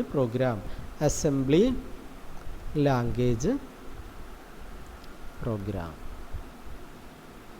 mnemonics ഉപയോഗിച്ച് സിംബൽസ് ഉപയോഗിച്ച് അഥവാ സിംബോളിക് നെയിംസ് ഉപയോഗിച്ച് എഴുതുന്ന പ്രോഗ്രാമിനെയാണ് നമ്മൾ അസംബ്ലി ലാംഗ്വേജ് പ്രോഗ്രാം എന്ന് പറയുന്നത്. കമ്പ്യൂട്ടറിന് ഇത് മനസ്സിലാവുമോ? ഇല്ല. കമ്പ്യൂട്ടർ മനസ്സിലാണെങ്കിൽ എന്ത് ചെയ്യണം? കൺവേർട്ട് ചെയ്യണം. അത് മെഷീൻ ലാംഗ്വേജിലേക്ക് കൺവേർട്ട് ചെയ്ത ശേഷമാണ് എന്ത് ചെയ്യുള്ളൂ? കമ്പ്യൂട്ടറിന് കൊടുക്കുകയുള്ളൂ. ഓക്കെ, നൗ മറ്റൊരു പ്രോഗ്രാമാണ് high level language programme. Programming languages ആണ് നമ്മൾ ഡിസ്കസ് ചെയ്യുന്നത്, അല്ലേ? പ്രോഗ്രാമിംഗ് ലാംഗ്വേജസ് ആണ് നമ്മൾ ഡിസ്കസ് ചെയ്യുന്നത്. 3 ടൈപ്പ് ഉണ്ട്. മെഷീൻ ലാംഗ്വേജ് ഉണ്ട്, അസംബ്ലി ലാംഗ്വേജ് ഉണ്ട്, ഹൈ ലെവൽ ലാംഗ്വേജ് ഉണ്ട്. മെഷീൻ ലാംഗ്വേജ് ബൈനറിയാണ്. Assembly language mnemonics symbolic names ഉപയോഗിച്ച പ്രോഗ്രാമായ. ഹൈ ലെവൽ ലാംഗ്വേജ് ആണ് ഇനി നമുക്ക് പഠിക്കാനുള്ളത്. Okay, so high level language program നിങ്ങൾക്ക് ഇങ്ങനെ എഴുതാം: These are English-like language and are simpler to understand than assembly or machine language. English language ഉപയോഗിച്ച് എഴുതുന്ന പ്രോഗ്രാമാണ് അസംബ്ലി ലാംഗ്വേജ് പ്രോഗ്രാം. ഇത് സിംപ്ലറാണ് കമ്പയർഡ് ടു അസംബ്ലി ലാംഗ്വേജിനെയും മെഷീൻ ലാംഗ്വേജിനെയും അപേക്ഷിച്ച് വളരെ സിമ്പിളാണ്. High level language is not understandable to കമ്പ്യൂട്ടറിന് ഇങ്ങനെ പ്രോഗ്രാം എഴുതിയാൽ മനസ്സിലാവില്ല. മറിച്ച് എന്ത് ചെയ്യണം? അത് കൺവേർട്ട് ചെയ്തിട്ട് കമ്പ്യൂട്ടറിന് കൊടുക്കണം. ഉദാഹരണമായിട്ട് നമ്മൾ നേരത്തെ പറഞ്ഞല്ലോ, മെഷീൻ ലാംഗ്വേജിൽ ഫുള്ള് 0യും 1 ഉപയോഗിച്ച് ഇൻസ്ട്രക്ഷൻ കൊടുക്കണം. അസംബ്ലി ലാംഗ്വേജിൽ ന്യൂമോണിക്സ് ഉപയോഗിക്കും. ഇപ്പോൾ ഉദാഹരണമായിട്ട് ആഡ് 10,20 അല്ലേ, MU മൾട്ടിപ്ലൈ 10,30 അല്ലെ, ഡിവൈഡ് ചെയ്യണമെങ്കിൽ div 30,40 ഇങ്ങനെയൊക്കെയാണ് അസംബ്ലി ലാംഗ്വേജ് പ്രോഗ്രാം എഴുതുക. ഇനി ഹൈ ലെവൽ ലാംഗ്വേജിലാണെങ്കിൽ വളരെ സിമ്പിളായിട്ട് A = 10, B = 20, C = A+B, C out C ഇങ്ങനെ പ്രോഗ്രാം എഴുതും. ഇത് നമ്മൾ വിശദമായിട്ട് ഹൈ ലെവൽ ലാംഗ്വേജ് C++ നമ്മൾ പഠിക്കുന്നുണ്ട്. അപ്പോൾ എങ്ങനെയാണ് ഹൈ ലെവൽ ലാംഗ്വേജിൽ പ്രോഗ്രാം എഴുതാമെന്ന് നമുക്ക് മനസ്സിലാവും. സാധാരണ ഒരു ഇംഗ്ലീഷ് പോലെ കറക്റ്റ് നമ്മളെ ഇംഗ്ലീഷ് അല്ല, പക്ഷേ ഏകദേശം ഇംഗ്ലീഷ് പോലെയുള്ള ഇംഗ്ലീഷ് ലൈക്ക് ലാംഗ്വേജാണ് ഹൈ ലെവൽ ലാംഗ്വേജ്. അത് നമുക്ക് എഴുതാൻ, പ്രോഗ്രാമർക്ക് എഴുതാൻ വളരെ എളുപ്പമാണ്, ആ ലാംഗ്വേജ് പഠിക്കാനും എളുപ്പമാണ്. പക്ഷേ എന്താ അറിയോ, ഇങ്ങനെ ഹൈ ലെവൽ ലാംഗ്വേജിൽ നമ്മൾ പ്രോഗ്രാം എഴുതിയാൽ ഹൈ ലെവൽ ലാംഗ്വേജിൽ എഴുതുന്ന പ്രോഗ്രാം ആർക്ക് മനസ്സിലാവും? പ്രോഗ്രാമർക്ക് മനസ്സിലാവും. പ്രോഗ്രാം എഴുതുന്ന ആൾക്ക് അത് പഠിക്കാനും എഴുതാനൊക്കെ അറിയും. പ്രോഗ്രാമർക്ക് വളരെ പെട്ടെന്ന് മനസ്സിലാവും. പക്ഷെ ആർക്ക് മനസ്സിലാവില്ല? കമ്പ്യൂട്ടറിന് മനസ്സിലാവില്ല. കമ്പ്യൂട്ടറിന് മനസ്സിലാവണമെങ്കിൽ എന്ത് ചെയ്യണം? ഈ ഹൈ ലെവൽ ലാംഗ്വേജിനെ കൺവേർട്ട് ചെയ്യണം. എന്ത് ചെയ്യണം? കൺവേർട്ട് ചെയ്യണം. എന്നിട്ട് എന്താക്കി മാറ്റണം? മെഷീൻ ലാംഗ്വേജ് ആക്കി മാറ്റണം. എന്നിട്ട് ആർക്ക് കൊടുക്കാൻ പറ്റുള്ളൂ? കമ്പ്യൂട്ടറിന് കൊടുക്കാം. അതേപോലെ തന്നെയാണ് അസംബ്ലി ലാംഗ്വേജിൽ എഴുതുന്ന പ്രോഗ്രാം ആർക്ക് മനസ്സിലാവില്ല? പിന്നെ കമ്പ്യൂട്ടർ മനസ്സിലാവില്ല. അതിനെന്തായിട്ട് കൺവേർട്ട് ചെയ്യണം? മെഷീൻ ലാംഗ്വേജിലേക്ക് കൺവേർട്ട് ചെയ്ത ശേഷമാണ് ആർക്ക് കൊടുക്കാൻ പറ്റുള്ളൂ? കമ്പ്യൂട്ടറിന് കൊടുക്കാൻ പറ്റുള്ളൂ. അതായത് ഹൈ ലെവൽ ലാംഗ്വേജിൽ എഴുതിയ പ്രോഗ്രാമും അസംബ്ലി ലാംഗ്വേജിൽ എഴുതിയ പ്രോഗ്രാമും കമ്പ്യൂട്ടറിന് മനസ്സിലാവില്ല. അത് എന്ത് ചെയ്യണം? അതിനെ കൺവേർട്ട് ചെയ്തിട്ട് എന്താക്കി മാറ്റണം? മെഷീൻ ലാംഗ്വേജ് ആക്കി മാറ്റിയാലേ ആർക്ക് മനസ്സിലാവുള്ളൂ? കമ്പ്യൂട്ടർ. മെഷീൻ ലാംഗ്വേജിൽ എഴുതുന്ന പ്രോഗ്രാം നേരിട്ട് കമ്പ്യൂട്ടറിന് മനസ്സിലാവും. മെഷീൻ ലാംഗ്വേജിൽ എഴുതുന്ന പ്രോഗ്രാം നേരിട്ട് കമ്പ്യൂട്ടറിന് മനസ്സിലാവും. പക്ഷേ ഹൈ ലെവൽ ലാംഗ്വേജിൽ എഴുതുന്ന പ്രോഗ്രാം കമ്പ്യൂട്ടറിന് മനസ്സിലാവില്ല. നമുക്ക് എഴുതാൻ എളുപ്പമാണ്. പ്രോഗ്രാമർക്ക് ആ ഭാഷ പഠിക്കാനും പ്രോഗ്രാം എഴുതാനും എളുപ്പമാണ്. പക്ഷേ അങ്ങനെ എഴുതിയ പ്രോഗ്രാമിന് എന്ത് ചെയ്യണം? മെഷീൻ ലാംഗ്വേജിൽ കൺവേർട്ട് ചെയ്തിട്ട് വേണം ആർക്ക് കൊടുക്കാൻ? കമ്പ്യൂട്ടറിന് കൊടുക്കാൻ. അതേപോലെ തന്നെ ഹൈ ലെവൽ ലാംഗ്വേജിൻ്റെ അത്ര എളുപ്പമല്ല അസംബ്ലി കോഡിൽ എഴുതാൻ. ന്യൂമോണിക്സ്, സിംബോളിക് നെയിംസ് ഉപയോഗിച്ച് എഴുതുന്ന പ്രോഗ്രാമാണ്. ഇതും കമ്പ്യൂട്ടർ നേരിട്ട് കൊടുക്കാൻ പറ്റില്ല. ആദ്യം അതിനെ കൺവേർട്ട് ചെയ്യണം, മെഷീൻ ലാംഗ്വേജിലേക്ക് മാറ്റണം, എന്നിട്ട് വേണം ആർക്ക് കൊടുക്കാൻ? കമ്പ്യൂട്ടറിന് നൽകാൻ. മനസ്സിലായല്ലോ? സോ അപ്പോൾ നമുക്ക് 3 ടൈപ്പ് ലാംഗ്വേജ് ഉണ്ടെന്ന് മനസ്സിലായി അല്ലേ? ഇനി ഒരു കാര്യം കൂടി എഴുതുക. Example for high level languages are basic, C++, Java. ഈ പറയുന്ന ബേസിക് ഒരു പ്രോഗ്രാമിംഗ് ലാംഗ്വേജാണ്, C ഒരു പ്രോഗ്രാമിംഗ് ലാംഗ്വേജാണ്, C++ ഒരു പ്രോഗ്രാമിംഗ്, ജാവ ഒരു പ്രോഗ്രാമിംഗ് ലാംഗ്വേജ്. ഇതെല്ലാം ഹൈ ലെവൽ ലാംഗ്വേജസിൽ പെട്ടതാണ്. അപ്പോൾ ഹൈ ലെവൽ ലാംഗ്വേജിന് എക്സാമ്പിൾ ചോദിച്ചാൽ നിങ്ങൾക്ക് എന്തൊക്കെ എഴുതാം? ബേസിക് എഴുതാം, C എഴുതാം, C++ എഴുതാം, ജാവ. അപ്പോൾ സിയിലും C++ഉം ജാവയിലും PHPയിലൊക്കെ എഴുതുന്ന പ്രോഗ്രാം കമ്പ്യൂട്ടറിന് നേരിട്ട് മനസ്സിലാവില്ല. അതിനെ കൺവേർട്ട് ചെയ്തിട്ട് വേണം കമ്പ്യൂട്ടറിന് കൊടുക്കാൻ. സോ നമ്മൾ പ്രോഗ്രാം എന്താണെന്ന് പറഞ്ഞു, സോഫ്റ്റ്വെയർ ആണ്. ആ പ്രോഗ്രാം എഴുതണമെങ്കിൽ ഭാഷ വേണം. കമ്പ്യൂട്ടറിന് ഭാഷ ഉപയോഗിച്ചിട്ട് പ്രോഗ്രാം എഴുതാവും. 3 ടൈപ്പ് ലാംഗ്വേജുകളുണ്ട്. മെഷീൻ ലാംഗ്വേജ്, ബൈനറി ഉപയോഗിച്ച് 0യും 1 ഉപയോഗിച്ച് പ്രോഗ്രാം എഴുതുന്നതാണ് മെഷീൻ ലാംഗ്വേജ് എന്ന് പറയുന്നത്. അത് കമ്പ്യൂട്ടറിന് വളരെ പെട്ടെന്ന് മനസ്സിലാവും. പക്ഷേ മനുഷ്യർക്ക്, നമുക്ക് പ്രോഗ്രാമേഴ്സിനെ എഴുതാനും പഠിക്കാനും ബുദ്ധിമുട്ടാണ്. അതുകൊണ്ട് ഡെവലപ്പ് ചെയ്ത മറ്റൊരു ലാംഗ്വേജാണ് അസംബ്ലി ലാംഗ്വേജ് പ്രോഗ്രാം. ഇത് നിമോണിക്സ് ഉപയോഗിച്ചിട്ടാണ് പ്രോഗ്രാം എഴുതുക, അല്ലെങ്കിൽ സിംബോളിക് നെയിംസ് ഉപയോഗിച്ചിട്ടാണ് പ്രോഗ്രാം എഴുതുക. ഇങ്ങനെ എഴുതാൻ എളുപ്പമാണ്. പക്ഷേ അതിനെ എന്തിലേക്ക് കൺവേർട്ട് ചെയ്യണം? മെഷീൻ ലാംഗ്വേജിലേക്ക് കൺവേർട്ട് ചെയ്തിട്ട് വേണം ആർക്ക് കൊടുക്കാൻ? കമ്പ്യൂട്ടറിന് കൊടുക്കാൻ. ഓക്കെ. അതിലും കുറച്ചുകൂടി എളുപ്പത്തിൽ എഴുതാൻ പറ്റുന്ന ഇംഗ്ലീഷ് ലൈക്ക് ലാംഗ്വേജസ് ആണ് ഹൈ ലെവൽ ലാംഗ്വേജസ്. ഇത് എഴുതാൻ നല്ല എളുപ്പമാണ്. പക്ഷേ അതിനെന്ത് ചെയ്യണം? അതിനെ മെഷീൻ ലാംഗ്വേജിലേക്ക് കൺവേർട്ട് ചെയ്തിട്ട് വേണം കമ്പ്യൂട്ടറിലേക്ക് കൊടുക്കാൻ. A computer program written in high level language is to be converted to its equivalent machine language. High level ലാംഗ്വേജിൽ എഴുതിയ പ്രോഗ്രാമിനെ എന്തിലേക്ക് കൺവേർട്ട് ചെയ്യണം? മെഷീൻ ലാംഗ്വേജിലേക്ക് അതിനെ കൺവേർട്ട് ചെയ്യണം. എന്നാലേ കമ്പ്യൂട്ടറിന് മനസ്സിലാവുള്ളൂ. ഹൈ ലെവൽ ലാംഗ്വേജസിന് എക്സാമ്പിളാണ് ബേസിക്, C++, ജാവയൊക്കെ ഹൈ ലെവൽ ലാംഗ്വേജസിന് എക്സാമ്പിളാണ്. ഇതൊക്കെ ഉപയോഗിച്ച് നമുക്ക് പ്രോഗ്രാംസ് എഴുതാൻ പറ്റും. അപ്പോൾ നമുക്ക് എന്താ പ്രോഗ്രാം മനസ്സിലായി? പ്രോഗ്രാം എഴുതണമെങ്കിൽ ഒരു ഭാഷ വേണമെന്ന് മനസ്സിലായി. ഭാഷ 3 ടൈപ്പ് ഉണ്ട്. മെഷീൻ ലാംഗ്വേജ് ഉണ്ട്, അസംബ്ലി ലാംഗ്വേജ് ഉണ്ട്, ഹൈ ലെവൽ ലാംഗ്വേജ് ഉണ്ട്. മനസ്സിലായി അല്ലേ? ഹൈ ലെവൽ ലാംഗ്വേജിലും അസംബ്ലി ലാംഗ്വേജിലും എഴുതിയാൽ നേരിട്ട് കമ്പ്യൂട്ടറിന് കൊടുക്കാൻ പറ്റില്ല. അതിനെ മെഷീൻ ലാംഗ്വേജിലേക്ക് കൺവേർട്ട് ചെയ്തിട്ട് കമ്പ്യൂട്ടറിന് കൊടുത്താലാണ് കമ്പ്യൂട്ടറിന് ആ പ്രോഗ്രാം എക്സിക്യൂട്ട് ചെയ്യാൻ പറ്റുകയുള്ളൂ എന്ന കാര്യവും മനസ്സിലായി. റൈറ്റ്. ഇനി ആണ് നമ്മൾ നേരത്തെ പറഞ്ഞ ലാംഗ്വേജ് പ്രോസസ്സർ. എന്തിനാണ് ഒരു ലാംഗ്വേജ് പ്രോസസ്സർ? എന്താണ് ഒരു ലാംഗ്വേജ് പ്രോസസ്സറിൻ്റെ ആവശ്യം? നമ്മൾ പറഞ്ഞല്ലോ, ഹൈ ലെവൽ ലാംഗ്വേജിലോ അസംബ്ലി ലാംഗ്വേജിലോ എഴുതിയ പ്രോഗ്രാം നേരിട്ട് ആർക്ക് കൊടുക്കാൻ പറ്റില്ല? കമ്പ്യൂട്ടറിന് നേരിട്ട് കൊടുക്കാൻ പറ്റില്ല. കമ്പ്യൂട്ടറിന് ആകെ മനസ്സിലാവുന്ന ഭാഷ ഏതാണ്? മെഷീൻ ലാംഗ്വേജാണ്. അതുകൊണ്ട് ഹൈ ലെവൽ ലാംഗ്വേജിലും അസംബ്ലി ലാംഗ്വേജിലും എഴുതിയ പ്രോഗ്രാമിനെ ആദ്യം എങ്ങോട്ട് കൺവേർട്ട് ചെയ്യണം? മെഷീൻ ലാംഗ്വേജിലേക്ക് കൺവേർട്ട് ചെയ്തിട്ട് കമ്പ്യൂട്ടറിന് കൊടുക്കാൻ പറ്റുകയുള്ളൂ. അപ്പോൾ ഇങ്ങനെ കൺവേർട്ട് ചെയ്യണ സംഭവത്തിനെയാണ് നമ്മൾ ലാംഗ്വേജ് പ്രോസസ്സർ എന്ന് പറയുന്നത്. ഒന്നുകൂടെ പറയാം.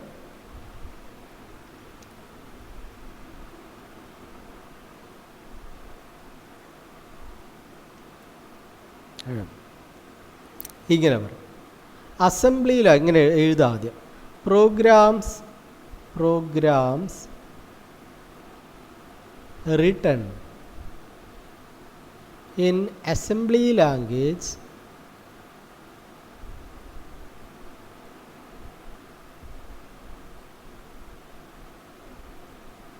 ഹെഡിങ് എഴുതണം കേട്ടോ. നീഡ് ഫോർ ലാംഗ്വേജ് പ്രോസസ്സർ എന്ന് ഹെഡിങ് എഴുതുക ആദ്യം, എന്നിട്ട് ഉത്തരം എഴുതാം. Programs written in assembly language or high level language cannot be given to computer directly. It should be converted to machine language.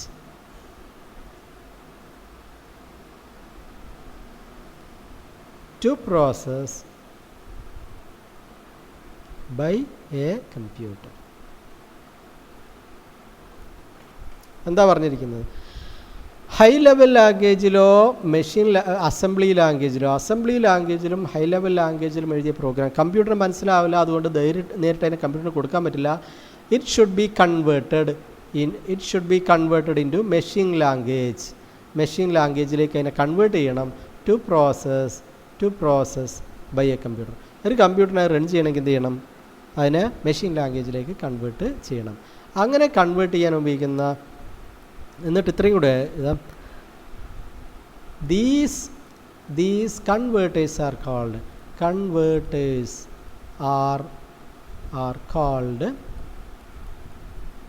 Language processors.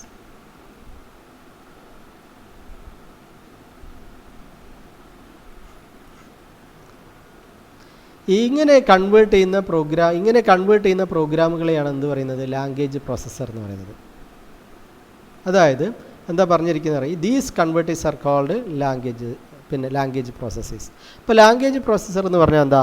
Assembly ലാംഗ്വേജിൽ എഴുതിയ പ്രോഗ്രാം, അതുപോലെ high level ലാംഗ്വേജിൽ എഴുതിയ പ്രോഗ്രാമിനെ മെഷീൻ ലാംഗ്വേജിലേക്ക് കൺവേർട്ട് ചെയ്യാൻ ഉപയോഗിക്കുന്ന മറ്റ് ചില പ്രോഗ്രാമുകളുണ്ട്. ആ പ്രോഗ്രാമുകളെയാണ് നമ്മൾ എന്ത് വിളിക്കുന്നത്? Language processor. അസംബ്ലി ലാംഗ്വേജിലോ ഹൈ ലെവൽ ലാംഗ്വേജിലോ എഴുതിയ പ്രോഗ്രാമിനെ മെഷീൻ ലാംഗ്വേജിലേക്ക് കൺവേർട്ട് ചെയ്യാൻ ഉപയോഗിക്കുന്ന മറ്റ് ചില പ്രോഗ്രാമുകളുണ്ട്. അതിനെയാണ് നമ്മൾ എന്ത് പറയുന്നത്? ലാംഗ്വേജ് പ്രോസസ്സേഴ്സ് എന്ന് പറയുന്നത്. ലാംഗ്വേജ് പ്രോസസ്സർ ഒരു പ്രോഗ്രാമാണ്. ആ പ്രോഗ്രാമിൻ്റെ ഡ്യൂട്ടി എന്താ? അസംബ്ലി ലാംഗ്വേജിലോ ഹൈ ലെവലോ ലാംഗ്വേജിലോ എഴുതിയ പ്രോഗ്രാമിനെ എന്തിലേക്ക് കൺവേർട്ട് ചെയ്യും? മെഷീൻ ലാംഗ്വേജിലേക്ക് കൺവേർട്ട് ചെയ്യാൻ ഉപയോഗിക്കുന്ന പ്രോഗ്രാമുകളെയാണ് നമ്മൾ ലാംഗ്വേജ് പ്രോസസ്സർ എന്ന് പറയുന്നത്. കമ്പ്യൂട്ടറിന് മനസ്സിലാവുന്ന ഭാഷ മെഷീൻ ലാംഗ്വേജാണ്. അപ്പോൾ മെഷീൻ ലാംഗ്വേജിലേക്ക് കൺവേർട്ട് ചെയ്യണം ഏത് പ്രോഗ്രാമിനെ? ഹൈ ലെവൽ ലാംഗ്വേജിലോ അസംബ്ലി ലാംഗ്വേജിലോ എഴുതിയ പ്രോഗ്രാമിനെ മെഷീൻ ലാംഗ്വേജിലേക്ക് കൺവേർട്ട് ചെയ്യണം. അങ്ങനെ അതിനെ കൺവേർട്ട് ചെയ്യാൻ ഉപയോഗിക്കുന്ന ചില പ്രോഗ്രാമുകളുണ്ട്. ആ പ്രോഗ്രാമുകളെയാണ് നമ്മൾ ലാംഗ്വേജ് പ്രോസസ്സർ എന്ന് വിളിക്കുന്നത്. Done. Now types of language processor. Language processor പ്രധാനമായിട്ട് നമുക്ക് 3 ടൈപ്പ് ഉണ്ട്. ഒന്ന് assembler, second one interpreter, third one compiler. Language പ്രോസസ്സറുകളെ നമുക്ക് മൂന്നായിട്ട് ഡിവൈഡ് ചെയ്യാം. ഏതൊക്കെയാണ്? അസംബ്ലർ എന്ന് പറയും, മറ്റൊന്ന് ഇൻ്റർപ്രിറ്റർ എന്ന് പറയും, മറ്റൊന്ന് കമ്പൈലർ എന്ന് പറയും. ലാംഗ്വേജ് പ്രോസസ്സറുകൾ 3 എണ്ണം ഉണ്ട്. എന്താണ്? ലാംഗ്വേജ് പ്രോസസ്സറുകളെ 3 ആയിട്ട് ഡിവൈഡ് ചെയ്യാം. ഏതൊക്കെയാണ്? Assembler, interpreter, then compiler. 3 type language പ്രോസസ്സറുകളുണ്ട്. ഇനി ഓരോന്നും എന്താണ് നമുക്ക് വിശദമായിട്ട് ഡിസ്കസ് ചെയ്യാം. അതിൽ ആദ്യത്തെ ലാംഗ്വേജ് പ്രോസസ്സറായിട്ടുള്ള അസംബ്ലർ എന്താണെന്ന് നോക്കാം. അസംബ്ലർ എന്ന് പറഞ്ഞാൽ program used to convert assembly language program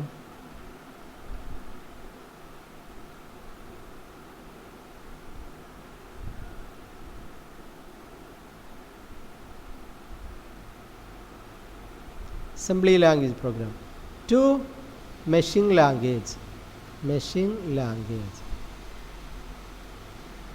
is called assembler. Assembler എന്ന് പറഞ്ഞു കഴിഞ്ഞാൽ എന്താണ്? അസംബ്ലി ലാംഗ്വേജിൽ എഴുതിയ പ്രോഗ്രാമിനെ മെഷീൻ ലാംഗ്വേജിലേക്ക് കൺവേർട്ട് ചെയ്യാൻ ഉപയോഗിക്കുന്ന പ്രോഗ്രാമിനെയാണ് നമ്മൾ എന്ത് വിളിക്കുന്നത്? അസംബ്ലർ എന്ന് വിളിക്കുന്നത്. അസംബ്ലർ ഒരു പ്രോഗ്രാമാണ്. അതിൻ്റെ ഡ്യൂട്ടി അസംബ്ലി ലാംഗ്വേജിൽ എഴുതിയ പ്രോഗ്രാമിനെ മെഷീൻ ലാംഗ്വേജിലേക്ക് കൺവേർട്ട് ചെയ്യും. ഓക്കെ. നൗ എന്താണ് ഇൻ്റർപ്രിറ്റർ?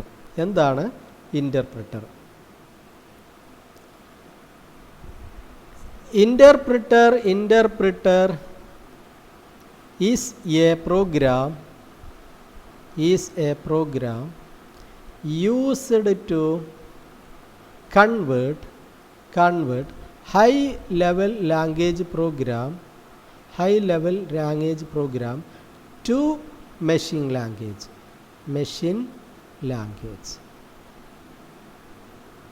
ഹൈ ലെവൽ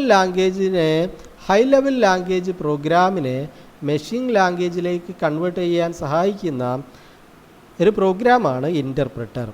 അതായത് ഹൈ ലെവൽ ലാംഗ്വേജിനെ മെഷീൻ ലാംഗ്വേജിലേക്ക് കൺവേർട്ട് ചെയ്യാൻ ഉപയോഗിക്കുന്ന ഒരു പ്രോഗ്രാമാണ് ഇൻ്റർപ്രിറ്റർ. ഇൻ്റർപ്രിറ്റർ ഒരു പ്രോഗ്രാമാണ്. എന്തിനുപയോഗിക്കുന്നു? ഹൈ ലെവൽ ലാംഗ്വേജിൽ എഴുതിയ പ്രോഗ്രാമിനെ മെഷീൻ ലാംഗ്വേജിലേക്ക് കൺവേർട്ട് ചെയ്യാൻ ഉപയോഗിക്കുന്ന ഒരു പ്രോഗ്രാമാണ് ഇൻ്റർപ്രിറ്റർ. ഈ ഇൻ്റർപ്രിറ്ററിന് ഒരു പ്രത്യേകതയുണ്ട്. ഇൻ്റർപ്രിറ്ററിൻ്റെ പ്രത്യേകത Interpreter convert a high level language program into machine language line by line.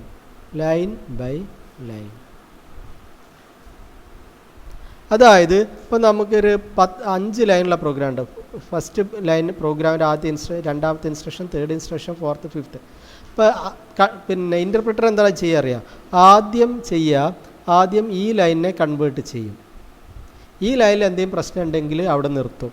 ഈ ലൈൻ ഓക്കെയാണ്, ഇതിനെ കൺവേർട്ട് ചെയ്താൽ ഓക്കെയാണ്, കുഴപ്പമില്ലെങ്കിൽ മാത്രമേ അടുത്ത ലൈൻ കൺവേർട്ട് ചെയ്യുള്ളൂ. ഇതും ഓക്കെ ആണെങ്കിൽ എങ്ങോട്ട് പോവുള്ളൂ? അടുത്ത ലൈന് കൺവേർട്ട് ചെയ്യണം. അപ്പോൾ ലൈൻ ബൈ ലൈനാണ് കൺവേർട്ട് ചെയ്യുക. ഇൻ്റർപ്രിറ്ററിൻ്റെ ഒരു പ്രത്യേകത എന്താണ്? അത് ലൈൻ ബൈ ലൈനാണ് പ്രോഗ്രാമിനെ മെഷീൻ ലാംഗ്വേജിലേക്ക് കൺവേർട്ട് ചെയ്യുക. ഒരു ലൈൻ അറ്റ് എ ടൈമിലേ കൺവേർട്ട് ചെയ്യുള്ളൂ. ആ ലൈൻ ഓക്കെ ആണെങ്കിൽ അതിൽ മിസ്റ്റേക്ക് ഒന്നും ഇല്ലെങ്കിൽ മാത്രമേ അടുത്ത ലൈനിൽ പോവുകയുള്ളൂ. ഇതാണ് ഇൻ്റർപ്രിറ്റർ. മൂന്നാമത്തെ ലാംഗ്വേജ് പ്രോസസ്സറാണ് കമ്പൈലർ. കമ്പൈലറിന് നിങ്ങൾക്ക് ഇങ്ങനെ എഴുതാം: compiler is a programme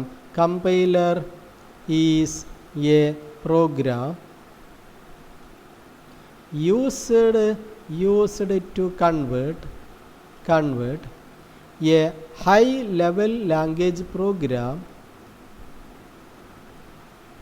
into machine language. High level language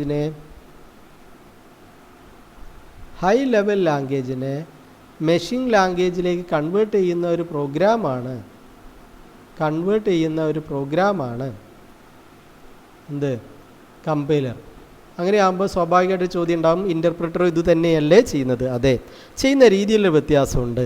ആ വ്യത്യാസം ഇത് എഴുതിയെടുക്കാം, നോട്ട് എഴുതിയെടുക്കാം. ആ വ്യത്യാസം എന്താണെന്ന് നോക്കാം. കമ്പൈലർ tries to translate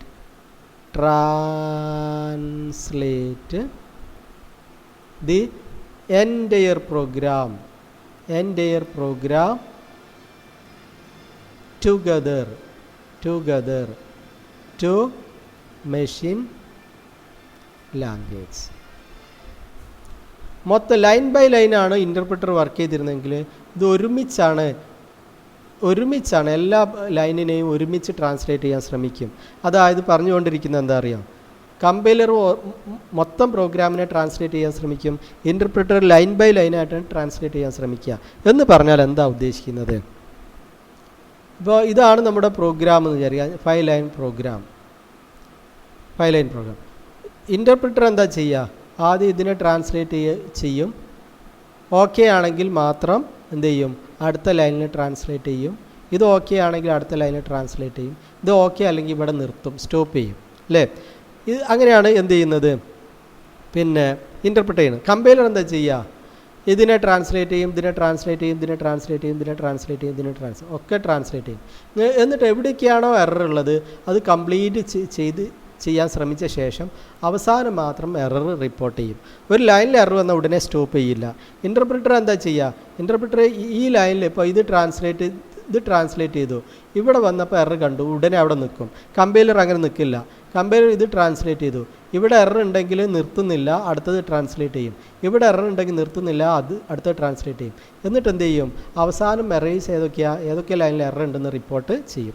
മൊത്തം ഒന്ന് ട്രാൻസ്ലേറ്റ് ചെയ്യും, എറേഴ്സൊക്കെ ഐഡൻറ്റിഫൈ ചെയ്യും, എന്നിട്ട് അവസാനം എറേഴ്സ് റിപ്പോർട്ട് ചെയ്യും. പക്ഷേ ഇൻ്റർപ്രിറ്റർ എന്താ ചെയ്യുക? ഈ ലൈന് ട്രാൻസ്ലേറ്റ് ചെയ്യും, ഓക്കെയാണ്. ഇവിടെ എത്തിയപ്പോൾ എറർ കണ്ടു, പിന്നെ ഇങ്ങോട്ട് പോവില്ല, മറിച്ച് എന്ത് ചെയ്യും? എവിടെയാണോ എറർ വന്നത് അവിടെ വെച്ചിട്ട് കൺവേർഷൻ നിർത്തും. അതാണ് ഇൻ്റർപ്രിറ്റർ ലൈൻ ബൈ ലൈൻ പിന്നെ ട്രാൻസ്ലേറ്റ് ചെയ്യുന്നു എന്ന് പറയാൻ കാരണം. കമ്പൈലർ മൊത്തം പ്രോഗ്രാമിനെ ഒരുമിച്ച് ട്രാൻസ്ലേറ്റ് ചെയ്യാൻ ശ്രമിക്കും. എവിടേക്കാണോ എറർ ഉള്ളത് അത് അവസാനം റിപ്പോർട്ട് ചെയ്യും. So we have done with language processors, അല്ലേ? ലാംഗ്വേജ് പ്രോസസ്സർ എന്താണ് നമ്മൾ ഡിസ്കസ് ചെയ്തു. ഇനി യൂട്ടിലിറ്റി പ്രോഗ്രാം ഉണ്ട്, ഇത് നമ്മൾ അടുത്ത ക്ലാസ്സിൽ ഡിസ്കസ് ചെയ്യും. അപ്പോൾ ഇന്ന് നമ്മൾ ഡിസ്കസ് ചെയ്ത കാര്യങ്ങളെന്ന് ഞാൻ ഒന്ന് സമ്മറൈസ് ചെയ്ത് പറയാം. നമ്മൾ ഡിസ്കസ് ചെയ്ത് എന്താണ് സോഫ്റ്റ്വെയർ എന്ന് ഡിസ്കസ് ചെയ്തു. സോഫ്റ്റ്വെയർ 2 ടൈപ്പ് ഉണ്ട്. എന്താണ്? സിസ്റ്റം സോഫ്റ്റ്വെയർ ഉണ്ട്, ആപ്ലിക്കേഷൻ സോഫ്റ്റ്വെയർ ഉണ്ട്, അല്ലേ? ഞാൻ 2 എണ്ണമായിട്ട് ഡിവൈഡ് ചെയ്യാം. സിസ്റ്റം സോഫ്റ്റ്വെയറിനെ വീണ്ടും 3 ആയിട്ട് ഡിവൈഡ് ചെയ്യാം. ഓപ്പറേറ്റിംഗ് സിസ്റ്റം, അല്ലേ? പിന്നെ ലാംഗ്വേജ് പ്രോസസ്സേഴ്സ്, യൂട്ടിലിറ്റി സോഫ്റ്റ്വെയർ എന്ന് പറഞ്ഞു. അതിൽ OSൻ്റെ ഫങ്ഷൻസൊക്കെ നമ്മൾ പറഞ്ഞു. OS പ്രോസസ് മാനേജ്മെൻറ്റ്, അല്ലേ? മെമ്മറി മാനേജ്മെൻറ്റ്, പിന്നെ ഫയൽ മാനേജ്മെൻറ്റ്, ഡിവൈസ് മാനേജ്മെൻറ്റ്, ഇത്രയും കാര്യങ്ങൾ ഡിസ്കസ് ചെയ്തു. പിന്നെ ലാംഗ്വേജ് പ്രോസസ്സർ എന്താണെന്ന് ഡിസ്കസ് ചെയ്തു. പ്രോഗ്രാമിംഗ് ലാംഗ്വേജ് എഴുതണമെങ്കിൽ ലാംഗ്വേജ് ഉപയോഗിച്ചാൽ പ്രോഗ്രാം എഴുതാൻ പറ്റുള്ളൂ, അല്ലേ? ലാംഗ്വേജ് ഉപയോഗിച്ചിട്ടാണ് നമുക്ക് എന്ത് ചെയ്യാൻ പറ്റുള്ളൂ? പ്രോഗ്രാം എഴുതാൻ പറ്റുള്ളൂ. 3 ടൈപ്പ് ലാംഗ്വേജ് ഉണ്ടെന്ന് ഡിസ്കസ് ചെയ്തു. എന്താണ്? മെഷീൻ ലാംഗ്വേജ് ഉണ്ട്, അസംബ്ലി ലാംഗ്വേജ് ഉണ്ട്, അല്ലേ? ഹൈ ലെവൽ ലാംഗ്വേജ് ഉണ്ട്. ഈ മെഷീൻ ലാംഗ്വേജിൽ എഴുതിയ മാത്രം ആർക്ക് മനസ്സിലാവുള്ളൂ? കമ്പ്യൂട്ടറിന് മനസ്സിലാവുള്ളൂ. പക്ഷേ മെഷീൻ ലാംഗ്വേജ് പ്രോഗ്രാം എഴുതാൻ ബുദ്ധിമുട്ടാണ്. അതുകൊണ്ട് നമ്മൾ എങ്ങനെ എഴുതും? അസംബ്ലി ലാംഗ്വേജിലും ഹൈ ലെവൽ ലാംഗ്വേജിലും പ്രോഗ്രാം എഴുതും. അസംബ്ലി ലാംഗ്വേജിൽ എഴുതിയ പ്രോഗ്രാമിനെ എന്തിലേക്ക് കൺവേർട്ട് ചെയ്യണം? മെഷീൻ ലാംഗ്വേജിലേക്ക് കൺവേർട്ട് ചെയ്യണം. അതിനാണ് എന്ത് ഉപയോഗിക്കുന്നത്? അസംബ്ലർ ഉപയോഗിക്കുന്നത്, അല്ലേ? അസംബ്ലി ലാംഗ്വേജിൽ എഴുതിയ പ്രോഗ്രാമിനെ മെഷീൻ ലാംഗ്വേജിലേക്ക് കൺവേർട്ട് ചെയ്യാനാണ് അസംബ്ലർ ഉപയോഗിക്കുന്നത്. അതേസമയം ഹൈ ലെവൽ ലാംഗ്വേജിൽ എഴുതിയ പ്രോഗ്രാമിനെ മെഷീൻ ലാംഗ്വേജിലേക്ക് കൺവേർട്ട് ചെയ്യാൻ 2 ടൈപ്പ് കൺവേർട്ടർ ഉപയോഗിക്കുന്നുണ്ട്. ഒന്നിൻ്റെ പേരെന്താണ്? One is interpreter. എന്താണ്? ഇൻ്റർപ്രിറ്റർ. മറ്റൊന്ന് കമ്പൈലർ. കമ്പൈലർ അല്ലേ. Interpreter line by line translate ചെയ്യുമ്പോൾ കമ്പൈലർ ഒരുമിച്ച് മൊത്തം ട്രാൻസ്ലേറ്റ് ചെയ്യും. ഇനി നമുക്ക് അടുത്ത ക്ലാസ് ഡിസ്കസ് ചെയ്യാനുള്ളത് യൂട്ടിലിറ്റി സോഫ്റ്റ്വെയർ. ഈ സെഷൻ നമ്മളിവിടെ അവസാനിപ്പിക്കുന്നു. അടുത്ത ക്ലാസ്സോടുകൂടി നമ്മുടെ ഈ ചാപ്റ്റർ കംപ്ലീറ്റ് ചെയ്യാമെന്ന് ആഗ്രഹിക്കുകയാണ്. അതുകൊണ്ട് എല്ലാ കുട്ടികളും കൃത്യമായിട്ട് ക്ലാസ്സുകൾ കേൾക്കുകയും നോട്ട്സ് എഴുതുകയും ചെയ്യുക. നിങ്ങൾക്ക് ഈ ക്ലാസ് ഉപകാരപ്പെടുന്നുണ്ടെങ്കിൽ ഈ ചാനൽ സബ്സ്ക്രൈബ് ചെയ്യുക. Thank you very much for listening. Thanks to you all.